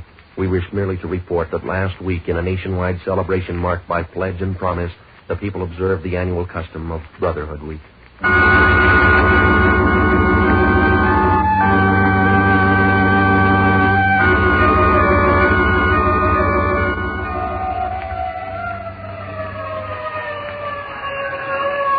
In a large eastern city, time, Thursday of last week, a Jewish newspaper editor and his family stand outside their burning home, huddled in firemen's capes against the cold of the early winter morning. I'm from headquarters, Mr. Byrne. I heard about how the fire started in your house. Do you expect anybody or suspect anybody in particular? Well, no. I could not tell you the name of the men. I don't think I know them. But lately I've been receiving phone calls and a few letters, too, warning me about the editorials I've been writing in my district newspaper.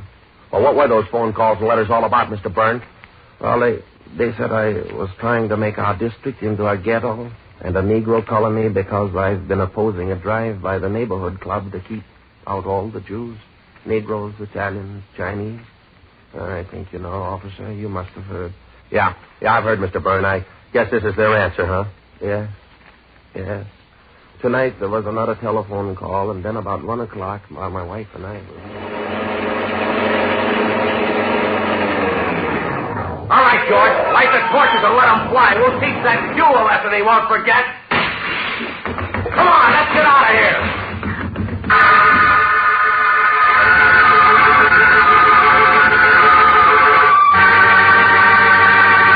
You see, it is not our place to pass sentence on the incident, for we're only men as moral or as immoral as you are, or as they are.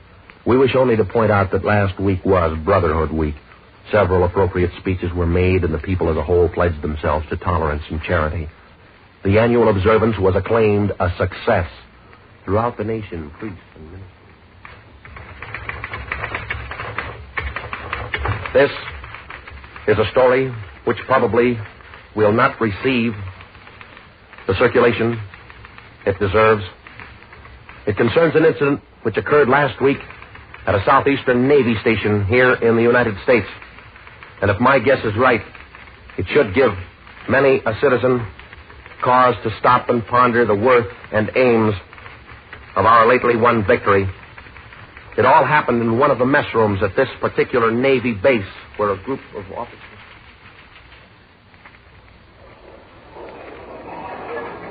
Now, look, I don't care what anybody says. It's all the fault of the Jews. Now, look, I was in the Pacific, yeah. And all the time we're sweating it out over there, the big Jews back in the States are demanding that we defeat Germany first, while the men in the Pacific starve and sweat it out. Now, oh, no. You can't tell me a thing about those Jews, brother.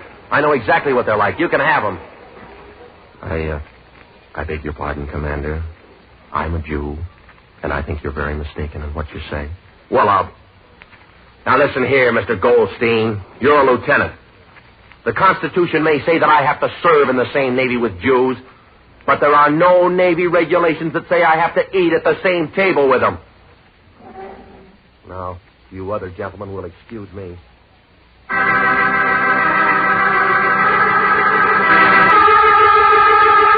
Last week was Brotherhood Week. Last week was Brotherhood Week.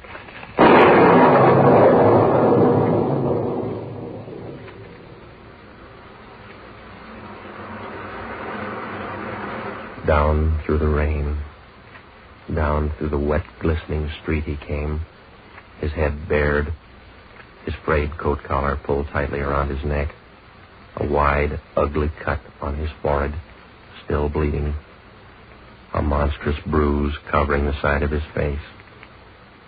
But strangely, I noticed he walked straight up, his head high.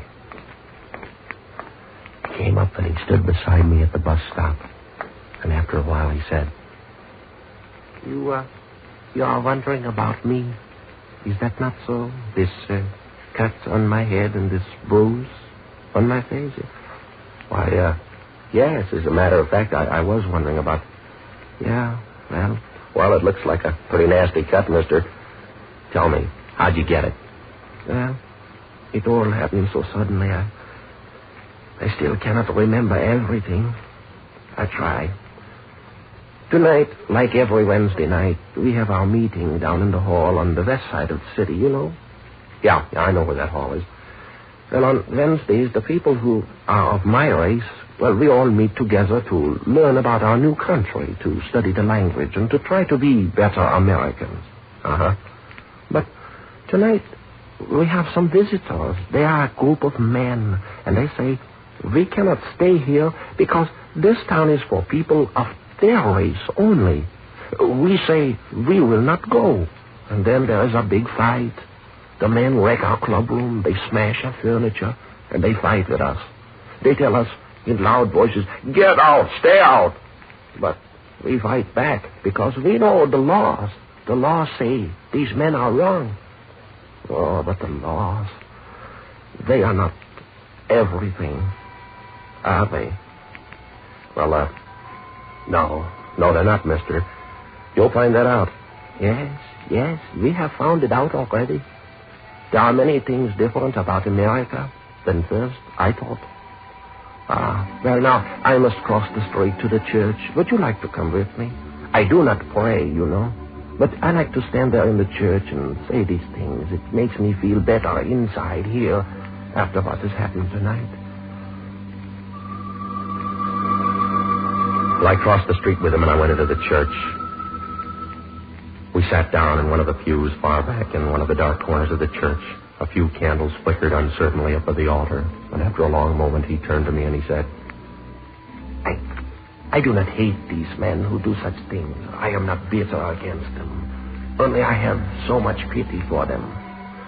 For is it not true? They are like frightened little children, afraid, running around looking for an enemy to fight. Anybody. But they do not see. The real enemy, he is inside them.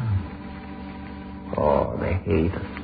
Yes, they hate us. But really, they do not know why. They would kill us. And then they would look down at our bodies and they would feel like little children who had just broken their toys. They see only the difference of color or language. And they become angry because we are not as they. Oh, it is so sad. And that is why I have so much pity for them. So blind. They are so blind.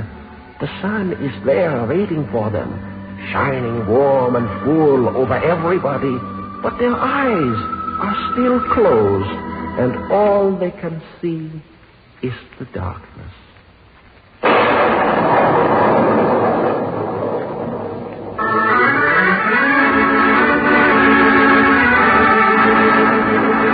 The script for 1 out of 7 is written by James Edward Moser. Gil Dowd is the producer, and music is by Otto Clare at the Hammond organ. All characters in tonight's performance were portrayed by Jack Webb. Listen next week, same time, same station, for 1 out of 7. Mark Jordan speaking. This is ABC, the American Broadcasting Company.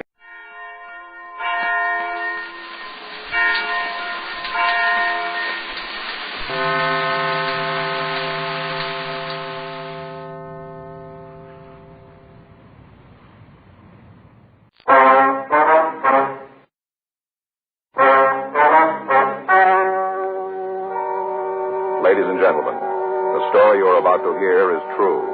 The names have been changed to protect the innocent. Dragnet.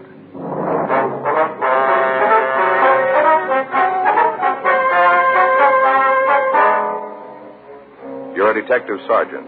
You're assigned to homicide detail. An attractive divorcee disappears from her home. There's no lead to her whereabouts. There's evidence of foul play. Your job? Find her.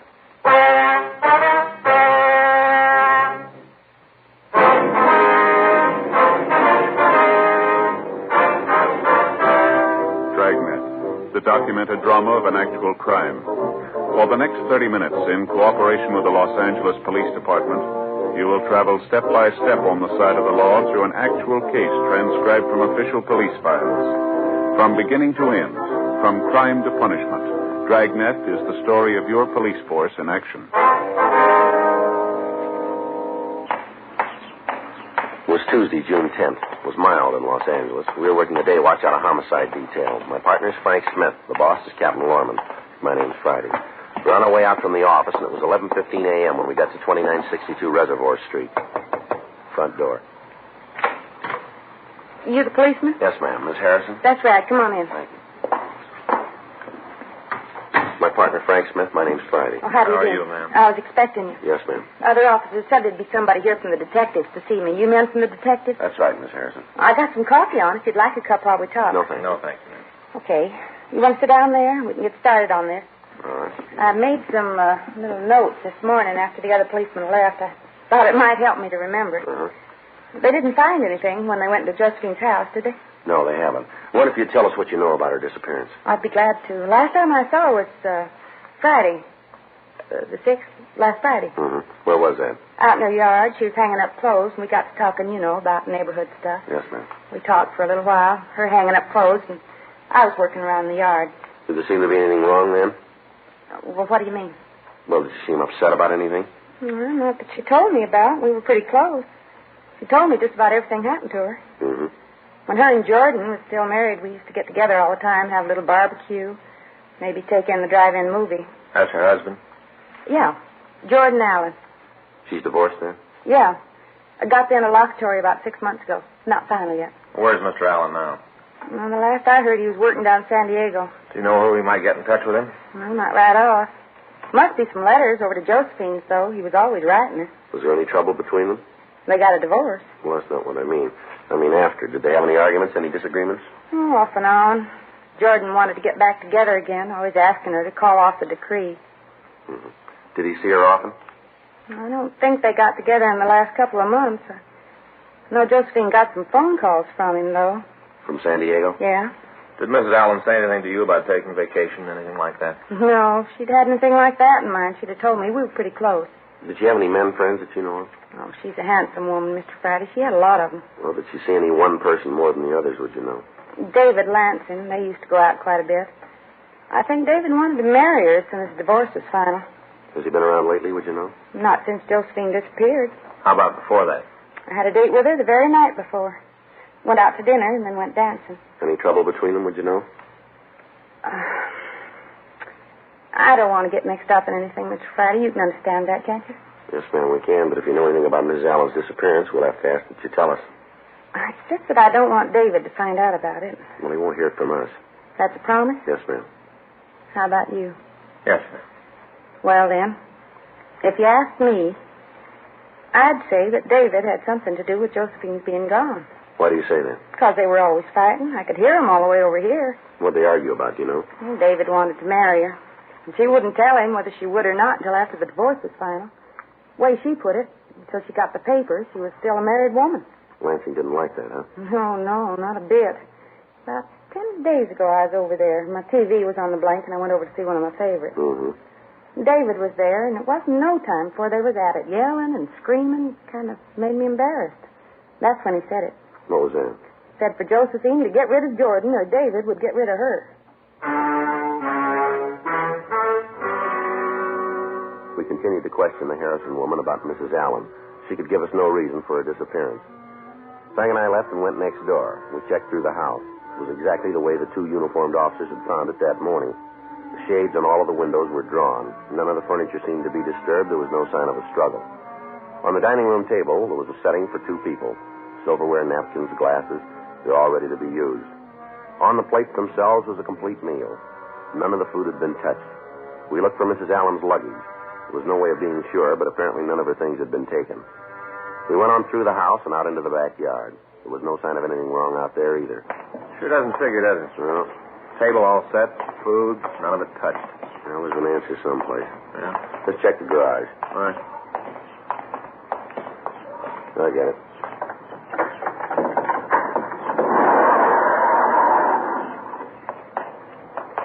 Oh, no sign here. No. You want to check the stuff at the back? Yeah. Trunk here. Look at this. Looks like stains of some kind. Better take a look, huh? The way it's wrapped up, they're going to mail it. Yeah. Labels and everything here. A rope. You got anything to cut this with? There might be something here. Wait a minute. Here, we can try this. Oh, thanks. Keep those knots. Yeah. Here. Give me a hand with the lock, will you? Yeah. It's coming out. There we are. All right.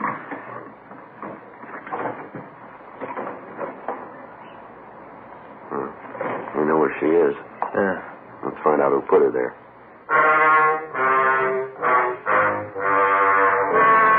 The crew from the crime lab was called, and they came out to go over the house and the garage. Frank and I called the office and told them what we'd found. We checked the labels on the trunk. They were addressed to a David Lansing on Rowena Avenue out in Glendale. We went back to the woman who put in the original call. From her, we got a complete description of Lansing, and we called it into the office. We found that he had an arrest record listing several drunk charges and 2 major 415s, fights. While the men from the crime lab continued their investigation on the scene, Frank and I drove over to see Lansing. He wasn't home. We talked to his landlady, but she told us that she hadn't seen him in several days. She was unable to tell us where he was employed. We checked his room and questioned her about his car. She gave us the name and business address of his roommate. We drove over to see him. He worked in a large television store on Pico Boulevard. Yes, sir. Something I can do for you? I'd like to see Mark Gilson. That's me. Police officers, Mr. Gilson. This is my partner, Frank Smith. My name's Friday. How are you? What can I do for you? We'd like to ask you a couple questions about David Lansing. Dave in trouble again? Do you know where he is? No, I haven't seen him for a couple of days. You have no idea where you can find him? Well, if I had, you'd sure get it. Say, can you tell me what this is all about? It'd be better if we talked to Lansing about it. Yeah, if he's in the beef again, I'd just as soon stay out of it. Won't make me unhappy. When did you see him last? The day? That's it. Well, let me see. I guess it was Friday night. He say anything to you that might give us a lead as to where we can find him? No, I was home when he came in. He was pretty bugged about something. Do you know what it was? Well, only a couple of things ever got Dave upset, his boss or his girl. Do you know his girl? No, never met her. Dave was all the time talking about how we were going to get together some night, have dinner, take in a few places. We never quite got around to it, though. Uh-huh. You ever say anything about it? No, not much. He was pretty crazy about her, wanted to marry her just as soon as her divorce was final. What was he mad about when you saw him last, you know? Well, I guess it was Josephine. That's his girl. Yeah, we know. And he was sore about her. She's got this husband down south someplace. I don't know, either San Pedro or San Diego, somewhere down there. Yeah? He was trying to get Josephine to come back to him, call off the divorce. He's always calling about it, trying to see her. Made Dave sore. The way he put it, he and Joe had gotten into a beef about it that day. Mm-hmm. That was Friday? Yeah. He had a couple of drinks before he got home, and while he was there and we were talking, he had a couple more. Got pretty mean. Is that right? Oh, yeah. Dave doesn't drink too good. All he needs is a couple. He thinks he can lick the world. He gets pretty mean. I don't like to have him around when he's loaded. You give any idea where he was going? No, I left him at the apartment. What time was that? Oh, I don't know. About 6:30, around in there. I had a date with a girl. She lives out in the Santa Monica Canyon. Takes about an hour to drive out there. I left about 6:30 because I met this girl at 7:30. Lansing was still in the apartment, huh? Yeah. He's just sitting there pouring the booze away. I told him take it easy, slow down. He said for me not to worry. Said he had to decide on something. I figured it was about Josephine. Mm-hmm. You know, Dave really loved that girl. All this stuff with her ex-husband was just eating at him. I guess he was just trying to figure out what to do. Yeah. It's a funny thing about Dave. Takes him a while to make up his mind about what to do, but once he decides, there's nothing that can stop him. That's so. Oh, yeah. Takes him a while, but he's always right. No, not always. What do you mean? Looks like you missed this time. Frank and I went back to the office. We got out a local broadcast and an APB on David Lansing, along with the information on his automobile. We made arrangements for a stakeout to be placed on his home. A call was put through to the firm who employed him, but they told us that he hadn't shown up for work that week. Frank and I went back to the crime lab, and we met with Lieutenant Lee Jones. He went over the physical evidence found at the murder scene. The trunk itself had been checked over, as well as the ropes it was tied with and the mailing label. There was nothing about the trunk to tell where it might have come from. The rope was of a common variety that could be purchased anywhere. The knots, however, were of a type generally used by seamen to secure heavy articles. We made arrangements to obtain samples of Lansing's handwriting for comparison with the writing on the label. The evidence was marked and booked. The next morning, Frank and I met with Captain Lorman, and we went over what we had. It was decided that in David Lansing we had a prime suspect. After we left the city hall, we started to check out the people listed in Lansing's package as friends or acquaintances. First one we talked to was a Miss Dodie Fredericks. Honey, he's a bum. Well, how long have you known him? About 10 years. We went together. Even thought about getting married. It was all a big deal. Right now, I don't much care if I never see him again. When did you see him last? Let's see. I guess it was Saturday. Yeah, Saturday night. What was last week? That's right. He came in the place. We talked. What place? Bar over on 6th. I worked there as a sort of hostess. What did Lansing say when you saw him? Not much. I did most of the talking, just like usual. Mm-hmm. Just came in, sat in a booth. Always sits in a booth. Ordered a drink, and we talked. It was kind of slow, so we just sat and talked. What'd you talk about? The old days. I'm not going to give you a line. I was in love with Dave, always was, right from the first time I saw him. I wanted to marry him. Everything was going good until he met this Allen broad. All right. All of a sudden, he figures I ain't good enough for him or something like that. Anyway, he drops me right in the middle of the street and takes off. You say anything about Mrs. Allen Saturday night? Honey, he don't talk much else. All the time it's what she said or what she did. All the time that way. Mm-hmm. You'd think she was the Taj Mahal or something the way he talked about her. Yeah, but what did he say Saturday night? Just about old Josephine. I tell you, I'm so sick of that name I could scream. Big deal with him, too.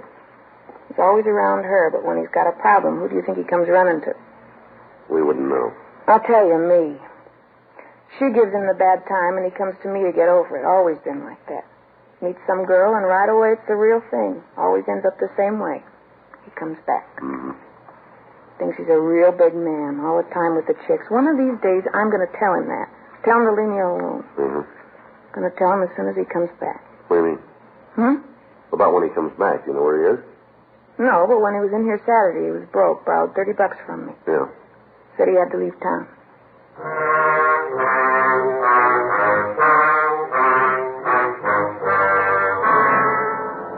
We continued to talk to Dodie Fredericks. We got as much information as we could from her.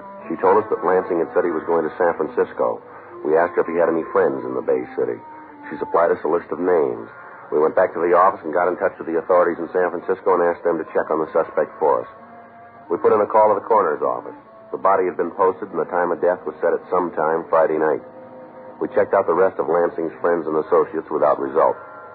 We re-questioned the suspect's roommate, and we went over his apartment again, but we failed to turn up any evidence that might aid us in taking him into custody. 2 days passed. Saturday, June 14th. Frank and I checked in for work. How's it going, Joe? All right. Say, you got a date tonight? What was that? I say you got a date tonight. What do you mean? Well, I just wondered if maybe you'd like to drop over for dinner. You know, kind of sit around, talk. Well, I didn't have anything planned. Good. When it's all set, I'll give Faye a call. Okay. I get it. Homicide, Friday. Yeah. When'd you get him? Be right over. Right. Come on. We got to get over to the main jail. What's the matter? They found Lansing. We went over to the main jail and picked up David Lansing. He'd been arrested that morning and booked for drunk, violation of Section 4127A of the Los Angeles Municipal Code. As soon as the officers at the jail had made sure of his identity, they called us. He was taken back to the city hall to handwriting. An exemplar of his handwriting was taken for comparison with the printing on the label found on the trunk. Frank and I took the suspect back to the interrogation room for questioning. He was fairly sober, but he complained of a bad headache. Frank went down the hall and brought back some coffee. We told Lansing of Josephine Allen's death. It didn't seem to make any difference to him. It's hot. You get it down, it'll help you. Isn't anything that'll do me any good. I just got to wait it out. All right, Lansing, you want to tell us why you did it? You want to tell us why you killed Josephine Allen? I'd like to help you out. There's only one problem. I didn't do it. Well, the evidence doesn't point that way. Well, you better take another look. Were you in the service, Lansing? No, I got deferred. Bad ear. You ever do any work in the Merchant Marine? No. I get sick on the boats at MacArthur Park. Never did any sea duty, huh? No. I'm the kind of fellow that can only take a shower. Yeah? Note for you, Friday. Thanks. Frank? Yeah. I'll step out here. What do you got? Note here from Don Meyer. Yeah. They checked the exemplars of Lansing against the label on the trunk. Yeah. No match at all. Kind of looks like we might have the wrong man.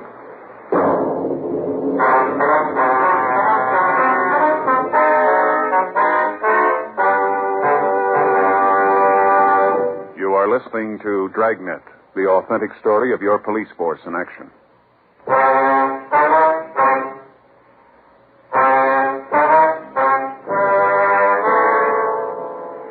The information from Handwriting Division on the results of the comparison made it possible that we had the wrong suspect in custody. The main two pieces of physical evidence we had were the knots used in tying the rope around the trunk and the label.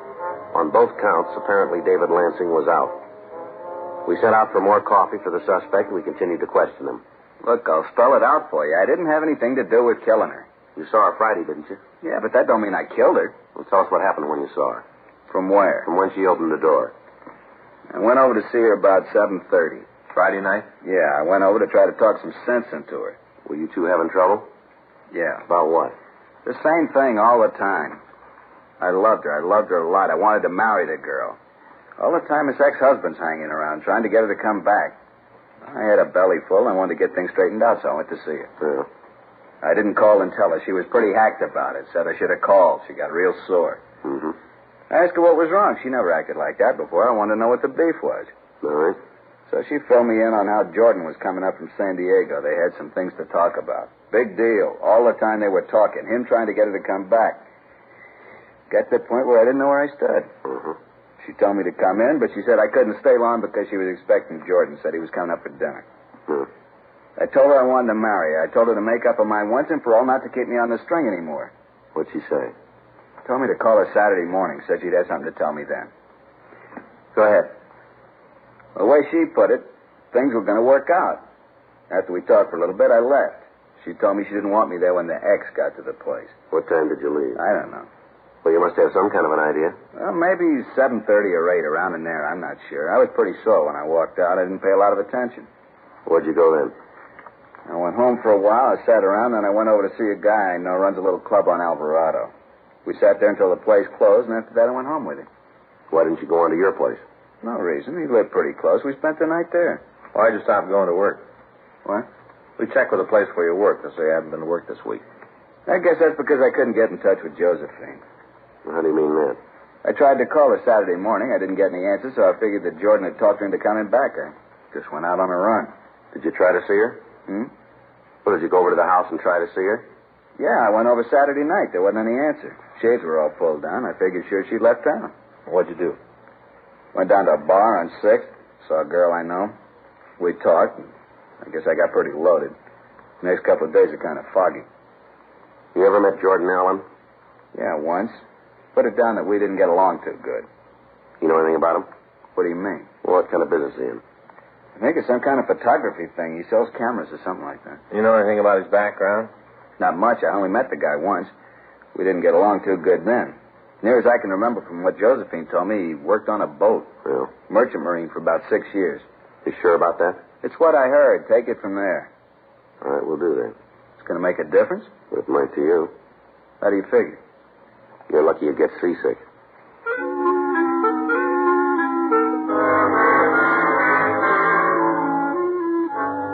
The suspect was returned to the main jail where he was held to answer on the drunk charge. We got in touch with Sergeant Tony McGuire down in San Diego and asked him to check on the victim's husband. Frank and I met with Chief of Detectives Thad Brown and Captain Lorman. We laid out the information we'd been able to come up with. They agreed that we should drive to the Southland City and talk to Jordan Allen. We checked out a trip car and we drove down to talk to him. We found him at his home, a small clapboard house on B Street. From the way he looked, he'd been in bed when we rang the bell. Come on in. What do you want to see me about? I'd like to ask you a few questions. About what? When's the last time you saw your wife? Why? We'd like to have an answer. I don't know. Maybe a couple weeks ago. Bring it down to a day, will you? Why? Pretty important to you. Why to me? You lay it out any way you want, mister. We asked it simple. You can give us the same kind of an answer now. Look, you come in here, you're not from Dago. You got no right asking me anything. Local authorities know we're here. Now, if you want us to ask them to ask the questions, it can be fixed up. How about it, Alan? Go ahead.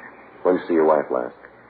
Must have been a couple weeks ago. I can't come up with a date for you. What do you do for a living? Sell photographic materials. What kind of a job did you have before that? First mate on a ship. How long did you hold down that job? 6.5 years. How'd you and your wife get along? We were divorced. I understand you saw her quite a bit, though. Once in a while, yeah, not too often. The way we got it, you were trying to get her to call off the divorce. You've been listening to a lot of people with big mouths. They seem to talk pretty straight, mister. Well, you go and ask them the questions. All right, Alan, get your clothes on. What for? If you don't want to talk here, we can make it downtown. Well, what do you want to know? You account for your time last week? What day? I'll start with Monday. Worked. What'd you do at night? Took in a movie. Can you prove that? Yeah, I took a girl I know. Works in one of the photo shops here in town. Check with her. What about Tuesday? Worked during the day. Stayed home Tuesday night. You got any way to back that up? No, I was alone. All right, go ahead. Wednesday, I had to go out of town. Took a run over to Riverside. Didn't get back till about 1:30. In the morning? Yeah. You prove that? But I can give you the names of the people I was with. You can call them if you have to. All right. If there's some way to get away from it, I'd sure appreciate it. I don't like to have them brought into it. All right. It's a business thing. The old man buys a lot of stuff from me. I don't want to ruin the contact. What about Friday night? Friday night, I was home all night. Didn't feel too good, so I was here all night. Anybody to vouch for you? No, I called a couple of people, but there wasn't anybody here. Mm-hmm. Saturday night, I went out with the same girl I dated Monday. Mm-hmm.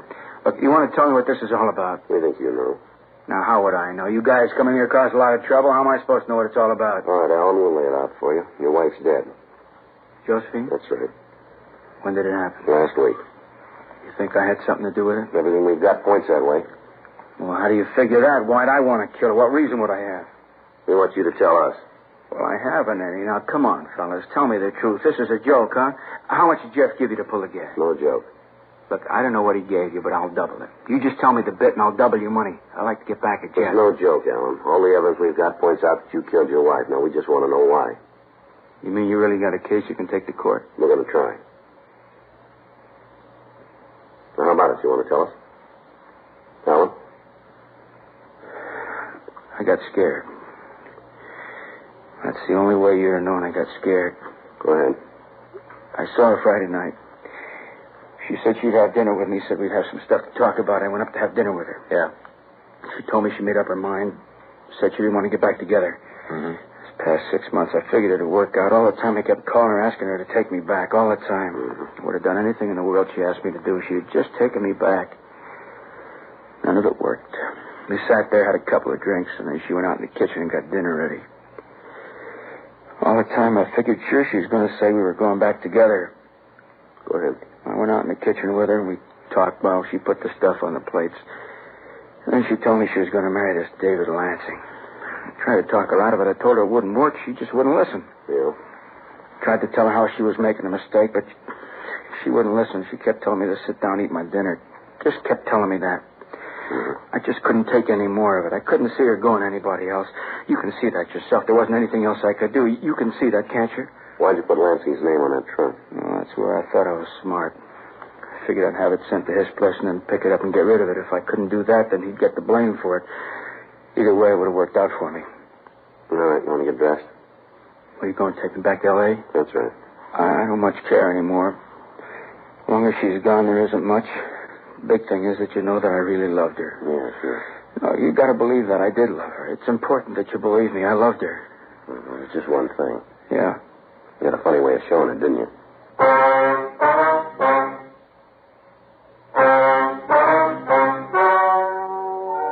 The story you have just heard is true. The names were changed to protect the innocent. On November 18th, trial was held in Department 97, Superior Court of the State of California in and for the County of Los Angeles. In a moment, the results of that trial.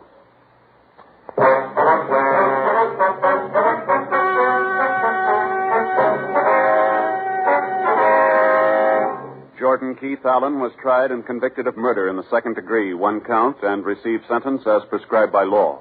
Murder in the second degree is punishable by imprisonment in the state penitentiary for a period of from 5 years to life.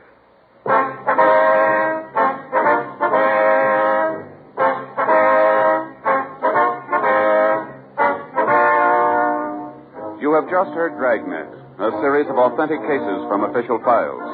Technical advice comes from the Office of Chief of Police W.H. Parker, Los Angeles Police Department.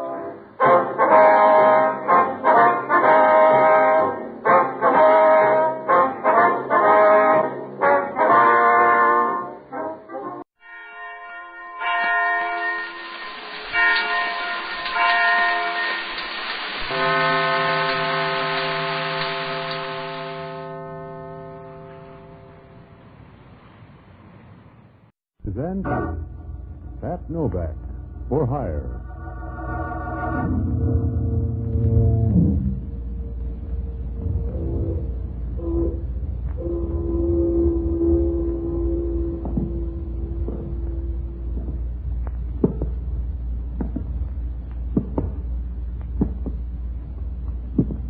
Sure, I'm Pat Novak for hire.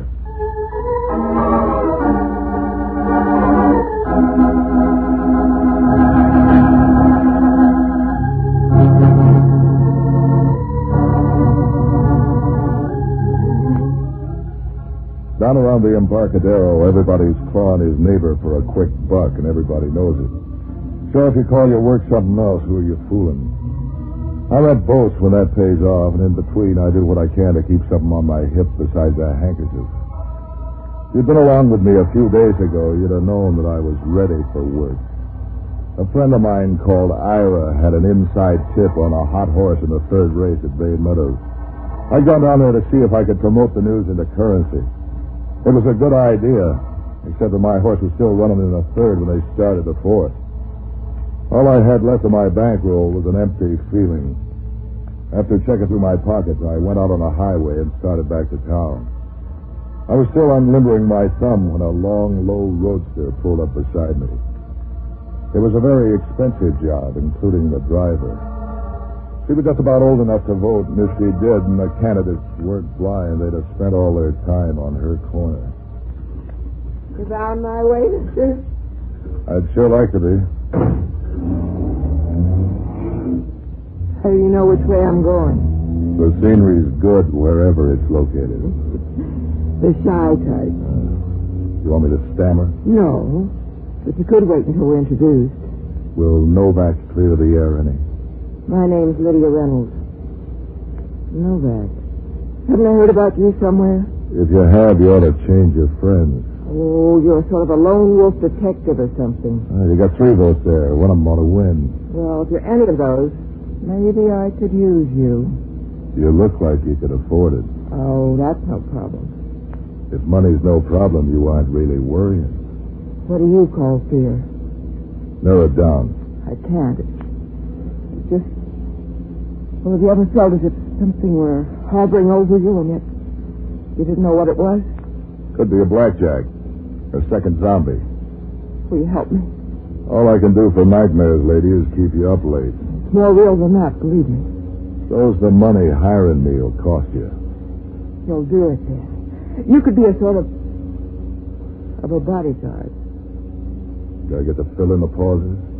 Well, at least I won't have to worry about you keeping your mind on your work. Wait here. I have to make a phone call.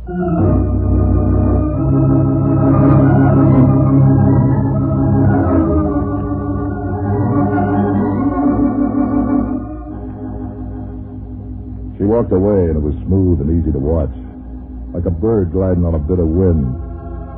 When she got out of sight, I began to think about the hire.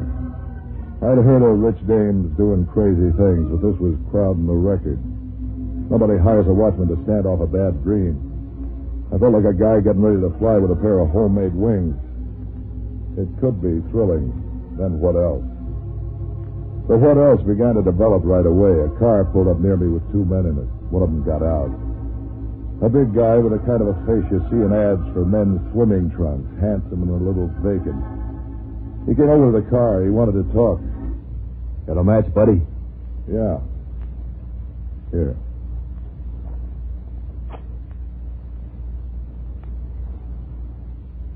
Thanks, buddy. It's a nice car you got there. Mm-hmm. Must have set you back $3 or $4 grand. It's only money. Yeah. What'd you say your name was? If you're selling anything, I don't want it. Give me back my matches. I didn't catch the name, buddy. The wind's against you. Try shutting your mouth. You have to be nasty. You got the ways that make it come easy. You know, I could teach you manners if I had time. You ain't built to teach me anything I don't want to learn. No, well, I can try. Starting with, what's this in my hand? So you're loaded. So let's drive down the road and see what else I can learn you. Like remembering your name, for instance.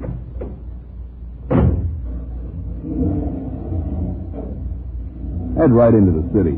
You do know where the city is, don't you? Look, sucker, if you're out to roll me, you grabbed the wrong goose. Don't tell me you're broke. Try the second $5 window down at Bay Meadows. You're broke. And $3 grand worth of auto? That makes about as much sense as stuttering Dan O'Brien. So you bet on the 3-legged horse. Let's break it up and forget it. We're coming into town now. I might as well write it out. Besides, this ain't my crate. I come to ride from a dame I was waiting for when you started waving around the artillery. You're telling me her name's Lydia Reynolds. Look, drive up that alley before you get lost. Hey, you knucklehead, it's a dead-end street. That's all right.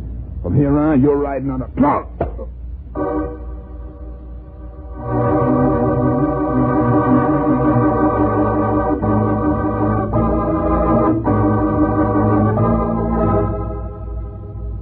When I came to, it was raining. Not much. Just a faint drizzle. It felt nice on the back of my neck and my hair.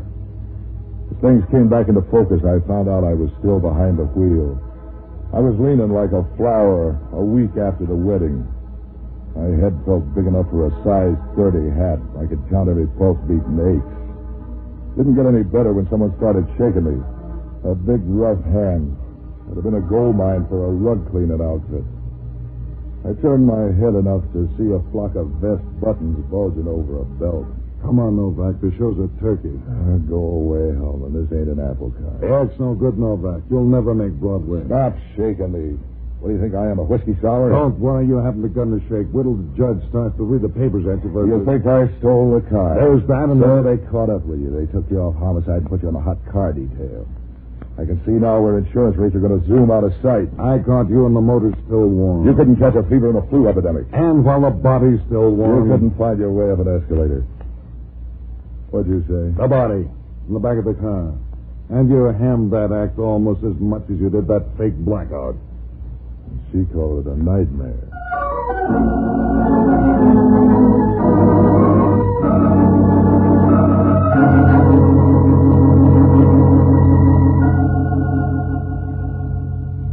The body wasn't much to see, just a standard model citizen with a little too much weight and a little too little hair on his head. If he'd been anything special when he was breathing, it had all gone away like a shout in a high wind. Hellman went through the suit, but all that turned up was a hole in the pocket and some chicken feed change. I needed to find out what was going on, and I needed to find it fast.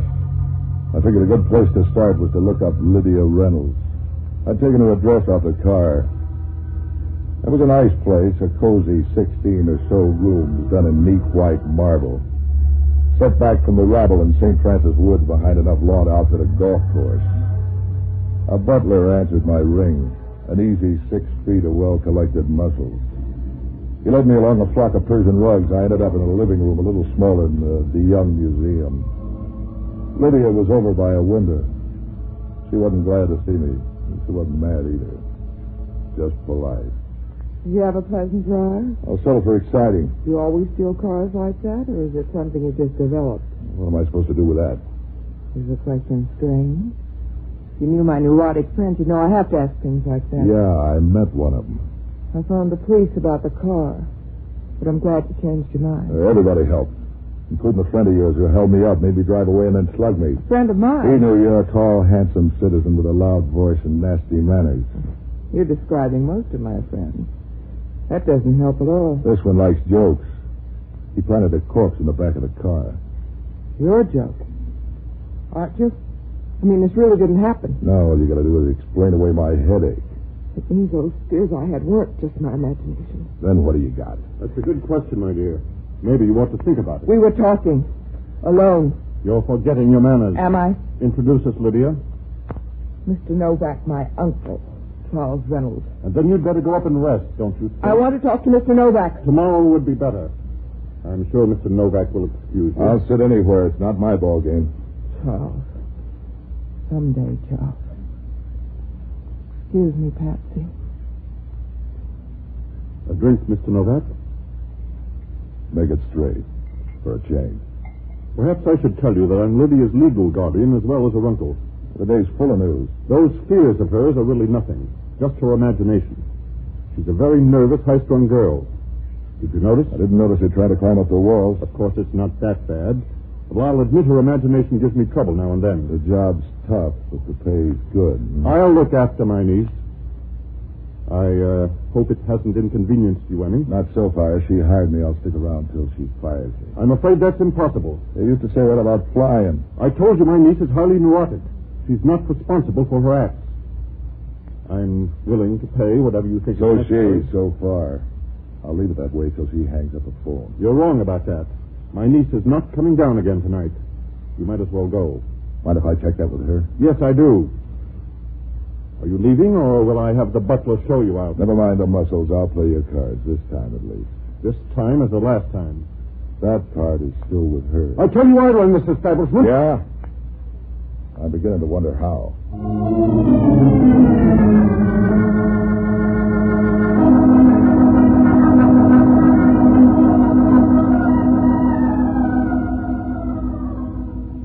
The big butler showed me out. A nice guy to have around if you go for screens in the night. It was quiet and roomy outside. A big, peaceful sky with the moon like a washtub. A little piece of wind playing with the trees on the grounds. Like some old ghosts whispering together. I heard Lydia call the first time she tried. It wasn't much above a breath. She was upstairs at a window. She told me to go to the guest house set on the back of the lot, hidden away in a clump of trees. It turned out to be a little toy cottage like something out of a fairy tale. Lydia showed up while I was still fumbling with the door. I'm so glad you didn't go away.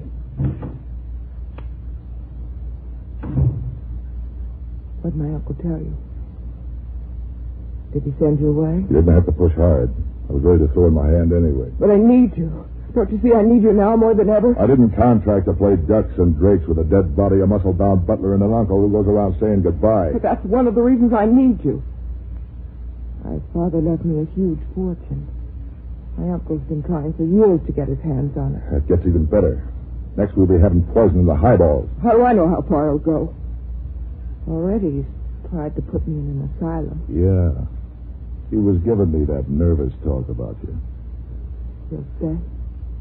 It's a job for the judge, baby. All right. It's for the judge. And just stay and talk to me. I don't know about that either. Does it sound hard? The last time we talked, someone else finished the sentences with a blackjack. I can make better memories than that. While we're in the files, how come the guy who slugged me knew so much about you? Oh. His name's Post. They call him Two Spots. Do you have to talk about him? I like lights when I'm ice skating. Have it wait till morning? Don't answer. Maybe they'll go away.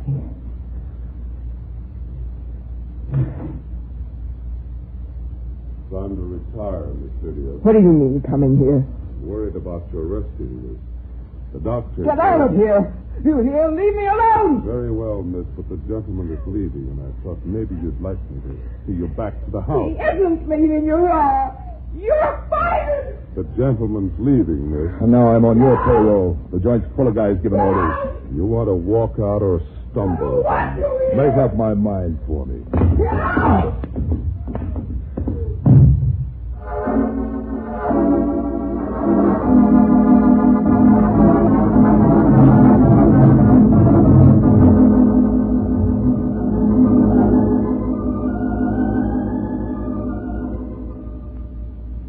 Doing all right while I stayed away from him. When he got in close, the show ended and the band went home. When I came to, the bump on my head was matching aches with my jaw. You won that one the hard way, Novak. Are you the prize? What are you talking about? That dead body over there. You must be out for the limit tonight. Oh, help me up. He's the butler. What happened to him? He backed into a knife. It's illegal, you know. The town's full of knives. Anybody could give it to him. I don't see any crowd around. But you're here, ain't you? Where's the dame? Why did you kill him, Novak? Yeah, of course. But where's the dame? There's something going on around here that I'm not in on. You seem to know all the turns. Open up, and I'm not fooling. You got the story straight, Hellman. After I left you, I came out here to see the dame Lydia Reynolds. We were in here, and the play was beginning to warm up when the butler knocked and tried to throw me out. I took a swing, and he swung harder. You woke me up. The girl must have done it. Oh, Lydia Reynolds? What do you think I'm talking about? Hetty Lamar? You might as well be, Bub. This way, it's your word against $8 million.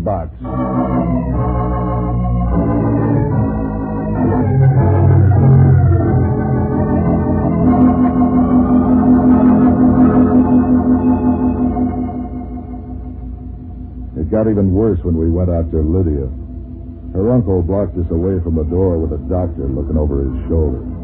He said he followed the butler out to the guest house and caught Lydia as she ran out. He'd seen us fighting and started in to stop us when Lydia fainted. Then Hellman showed up with a stolen car. And Reynolds talked in a very positive voice, $8 million worth. It takes more than an inspector's badge to interrupt that kind of talk. Hellman took it all down in a little book. Then he took me into the Kearney Street station and booked me on suspicion of 2 murders and a car heist. He was happy and helpful. He even sent out and got Jocko Madigan to come to see me. Jocko was an ex-medico and a boozer, but he was the best friend I had in town. If sympathy was a crowbar, I'd have been out of the place in 10 minutes. Patsy, my boy, I've never seen you look more at home. Go away, Jocko. You bother me. Endurance vile, there must you wake and weep, and all your frowsy couching sorrow steep, to paraphrase Bobby Burns. Go away, my headache. I've come to offer my aid. Anything I can do for you, Patsy, say it and it's done. You can't help me, Jocko. Oh, don't tell me you really did it this time. No. Then why are you worrying? Have you no faith in justice? You can put together a deaf judge and a buck jury. You can... As bad as that? Oh, go away, Jocko. Leaving your beer for me. Oh, this isn't like you, Patsy Novak. I've called you everything in the way of being a disgraceful citizen, but I've always admired one thing about you. You were a fighter. You never quit fighting. How do you fight $8 million in a perfect frame-up? $8 million? Oh, there isn't that much money. Try and sell it to Lydia Reynolds. Oh, is she the one who built the frame? It's even better than that. I don't know who did it or why. Oh, don't be mysterious, Patsy. I'm too old to play word games. Look, Jocko, I was coming to ride in from Bay Meadows. Lydia picked me up. Then I was hijacked by a guy Lydia said could be two-spot post. Slugged and left with a dead body in Lydia's car.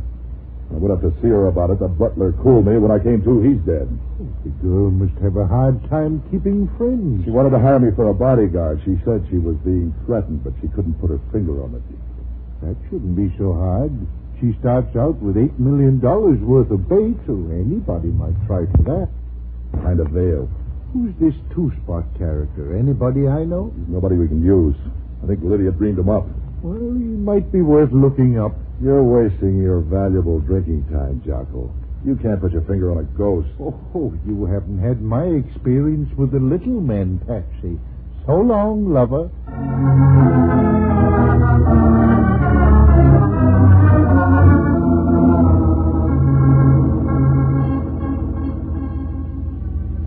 I sat there after Jocko left and tried to put together something I could use to tell my lawyer. I was still thinking it over when the guard came along and opened up my cage. When I got out to the desk, the sergeant told me Lydia had sprung me. She phoned in and said I couldn't have done it. She also fixed bail. I walked out of the place and started down toward Pier 19, but I didn't get far. A car pulled up. It was two-spot, and he still had his gun. I was tired of arguing, so I got in. How do you like Los Angeles? If I liked it, I'd live there. It'll grow on you. What's the caper post? You got a dream? Spread it out. I got better than a dream, Novak. I got the best racket since Robin Hood. Including dead bodies? They make you nervous? My racket's better than that. I don't need you lousing up the act. Now who's nervous? I won't be long. I'm going to put you on a train for Los Angeles and give you $1,000. Stay down there till you spend it. You're full of dreams. Yeah, don't spend it too fast, Novak. You come scampering back here before the month's out, you're liable to wind up looking at the inside of a luggage compartment. Like the private dick did. Oh, you know the guy, huh? Here's the station. If you have any more questions, ask information. Remember, Novak, if you're tired of breathing, just show your face around town again before New Year's. If I do, you'll be the first to know it.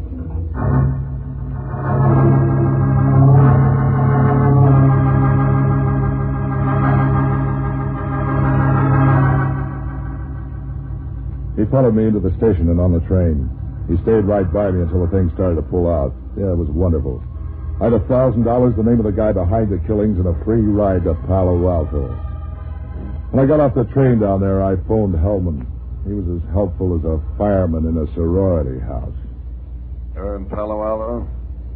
Good. Stay there. Before you go out and arrest some more wrong suspects, maybe you'd like to know who did it. You're full of news, Novak. I guess you think you found him. Am I calling for help? You wouldn't know it if you needed help. The guy behind the caper is two-spot post. You figured that out all by yourself? Lydia said it might fit him, but I needed proof. I got it. You haven't got the right time. Yeah? What's wrong with two-spot having something on Lydia? Something that'd quiet her if he tried to kidnap Grab. Are you trying to tell me how two-spot works? We've known the guy for years. He runs a bowling alley and makes a little horse book on the side. Kidnapping isn't his style. Did you ever hear his style's changing? He has a $50,000 bowling alley, the two-spot in O'Farrell Street. He's not going to risk that. You're going to sit around on your fat hips and let Lydia be snatched while you check on the tax rate of a bowling alley. I know who did it, right, boy? I just told you. Not unless he's put on a lot of weight. Who is it? You know everything, Novak. I wouldn't think of trying to steer you. Did you know that the body in the car was a private detective? Yeah, so was the butler. Don't worry so much about things. Who was it, Hellman? And have you loused up the act? We got the guy covered like a blanket. The next false move he makes will be on his last. And two spots on the town. I hear Palo Alto's a nice place. Now, you just stay down there and look it over. I'm going to look just far enough to find a car. Listen, Novak. I don't want you to come around putting your big feet in the trap. Now, stay out of this. I'm warning you. You ought to get a refit on your plate, Hellman. That sounded like you said you were warning me.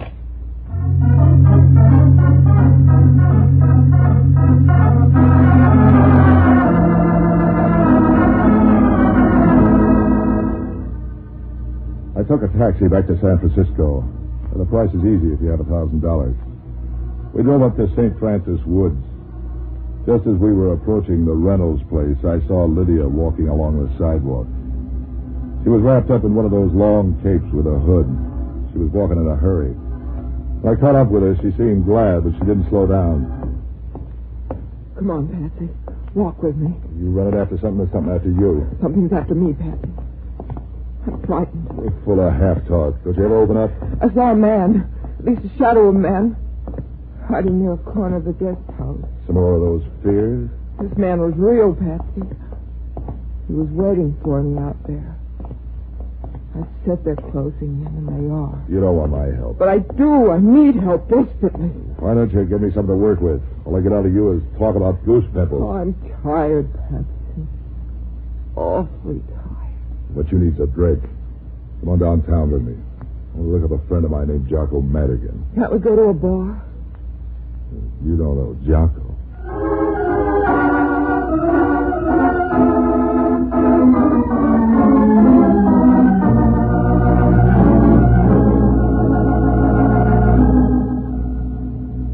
We flagged a taxi and beat around town for a while. I finally located Jocko at a Market Street trap up near the Civic Center. The place ran all the way through to the next street. I didn't pay much attention with Lydia headed for the back of the place. The joint had the kind of lights that made a girl want to fix her makeup. I was looking around for Jocko, and it was only by accident that I noticed Lydia walk right past the powder room and out the rear door. I started after her, and I wondered why I should. I figured if that was some more of her half-talk, she could have it all herself. I'd had enough for one day. I turned back to Jocko. In walked a dead duck. I'm out of jail, so you're crying. You're out a girl, too. I saw you watching her leave. Yeah, she's a restless type. She dropped you like a leaf. Smart girl. Her name's Lydia, the one I told you about. She sprung me out of jail. Oh, I take back the part about her being smart. I had 2-spot post bill for the part. Hellman says I'm crazy. He could be right, you know. Why did you pull down your bets on post? All I had to go on was the fact that he was anxious to keep me out of town for 2 weeks. I could read something was on the flyer. I figured he was doing the cooking. You know, Patsy, I'd like to talk to that Lydia person. There's something fishy in her past. I'd like to know what it is. With $8 million, she could afford to be careless. Oh, this is something special. 2-spot ties into it somehow, and then there's that uncle of hers. Just naming him won't put him in jail. Well, there's a lot of temptation when you have $8 million to manage for a young girl. Think of what you could do if it all became yours. You can't arrest a guy because he's dough hungry. You know, Patsy, a few months ago, Lydia used to run around occasionally with 2-spot. He had a little bowling alley out near her home, and she used to go there. So she needed exercise. Then suddenly 2-spot sells the little place and moves downtown to this super layout of his. Where do you think he got the money? You just said they ran around together. Well, it could be that, but what if it's something else? Is that all you're going to work with? Oh, don't be abrupt. New bowling alley has a guy called Sackhead as manager. Well, good for him, and goodbye. Oh, wait a minute. Sackhead used to be a pin boy in the old bowling alley. When he was sober enough to stand up, that is. Now he's manager. There must be a reason. That's better. Let's go see Sackhead.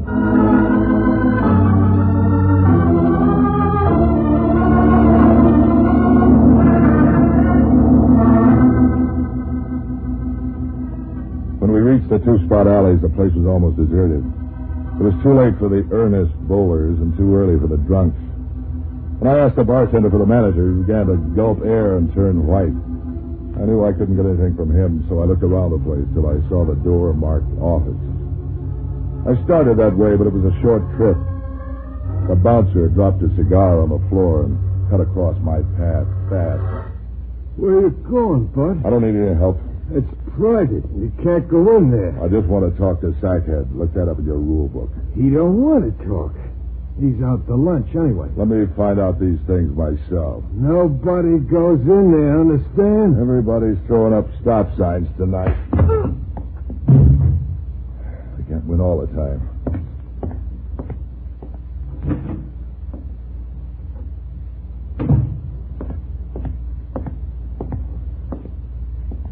Let's get out of here, Jocko. What's all the hurry? I've got to finish my drink. Come on, now. Oh, not even one for the road.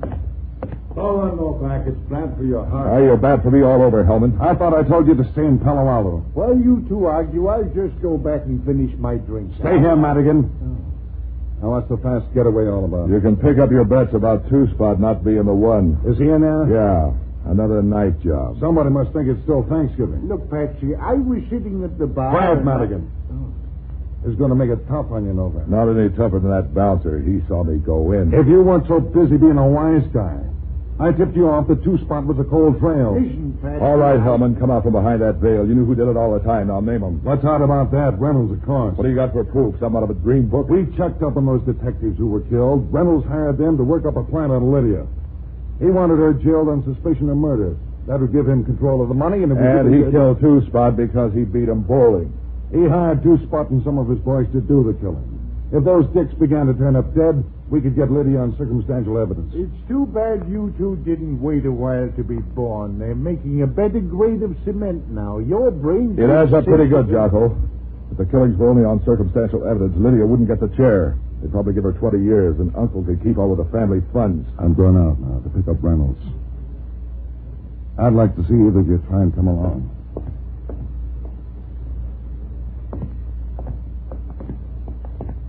Well, what would it be, Jocko? A champagne highball. Look, just because I'm buying... guess who I saw when you were in Two-Spot's office? A bottle of scotch.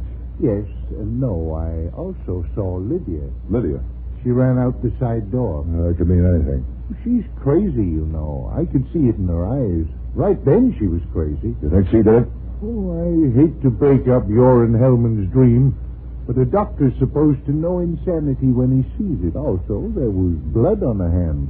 A doctor's supposed to be able to identify that, too, if he's had the but proper she can't be training. crazy. I was talking to her. Oh, it could come and go. Besides, she's probably at the stage where drugs can still keep her calmed down. I'll bet that's what Two-Spot had on her. She worked off the drug's effects while bowling when something happened that Two-Spot witnessed. Maybe she killed a pinboy. That would fit. Sackhead seeing it, too. Then she did all the killing. Sure, and Two-Spot was covering for her to keep the money coming in. You can't blackmail an insane asylum, you know. Come on, we better warn Hellman. Warn Hellman? If we do that, the killer might get away. Come on, Jocko. If Hellman gets killed, they might replace him with a cop with brains.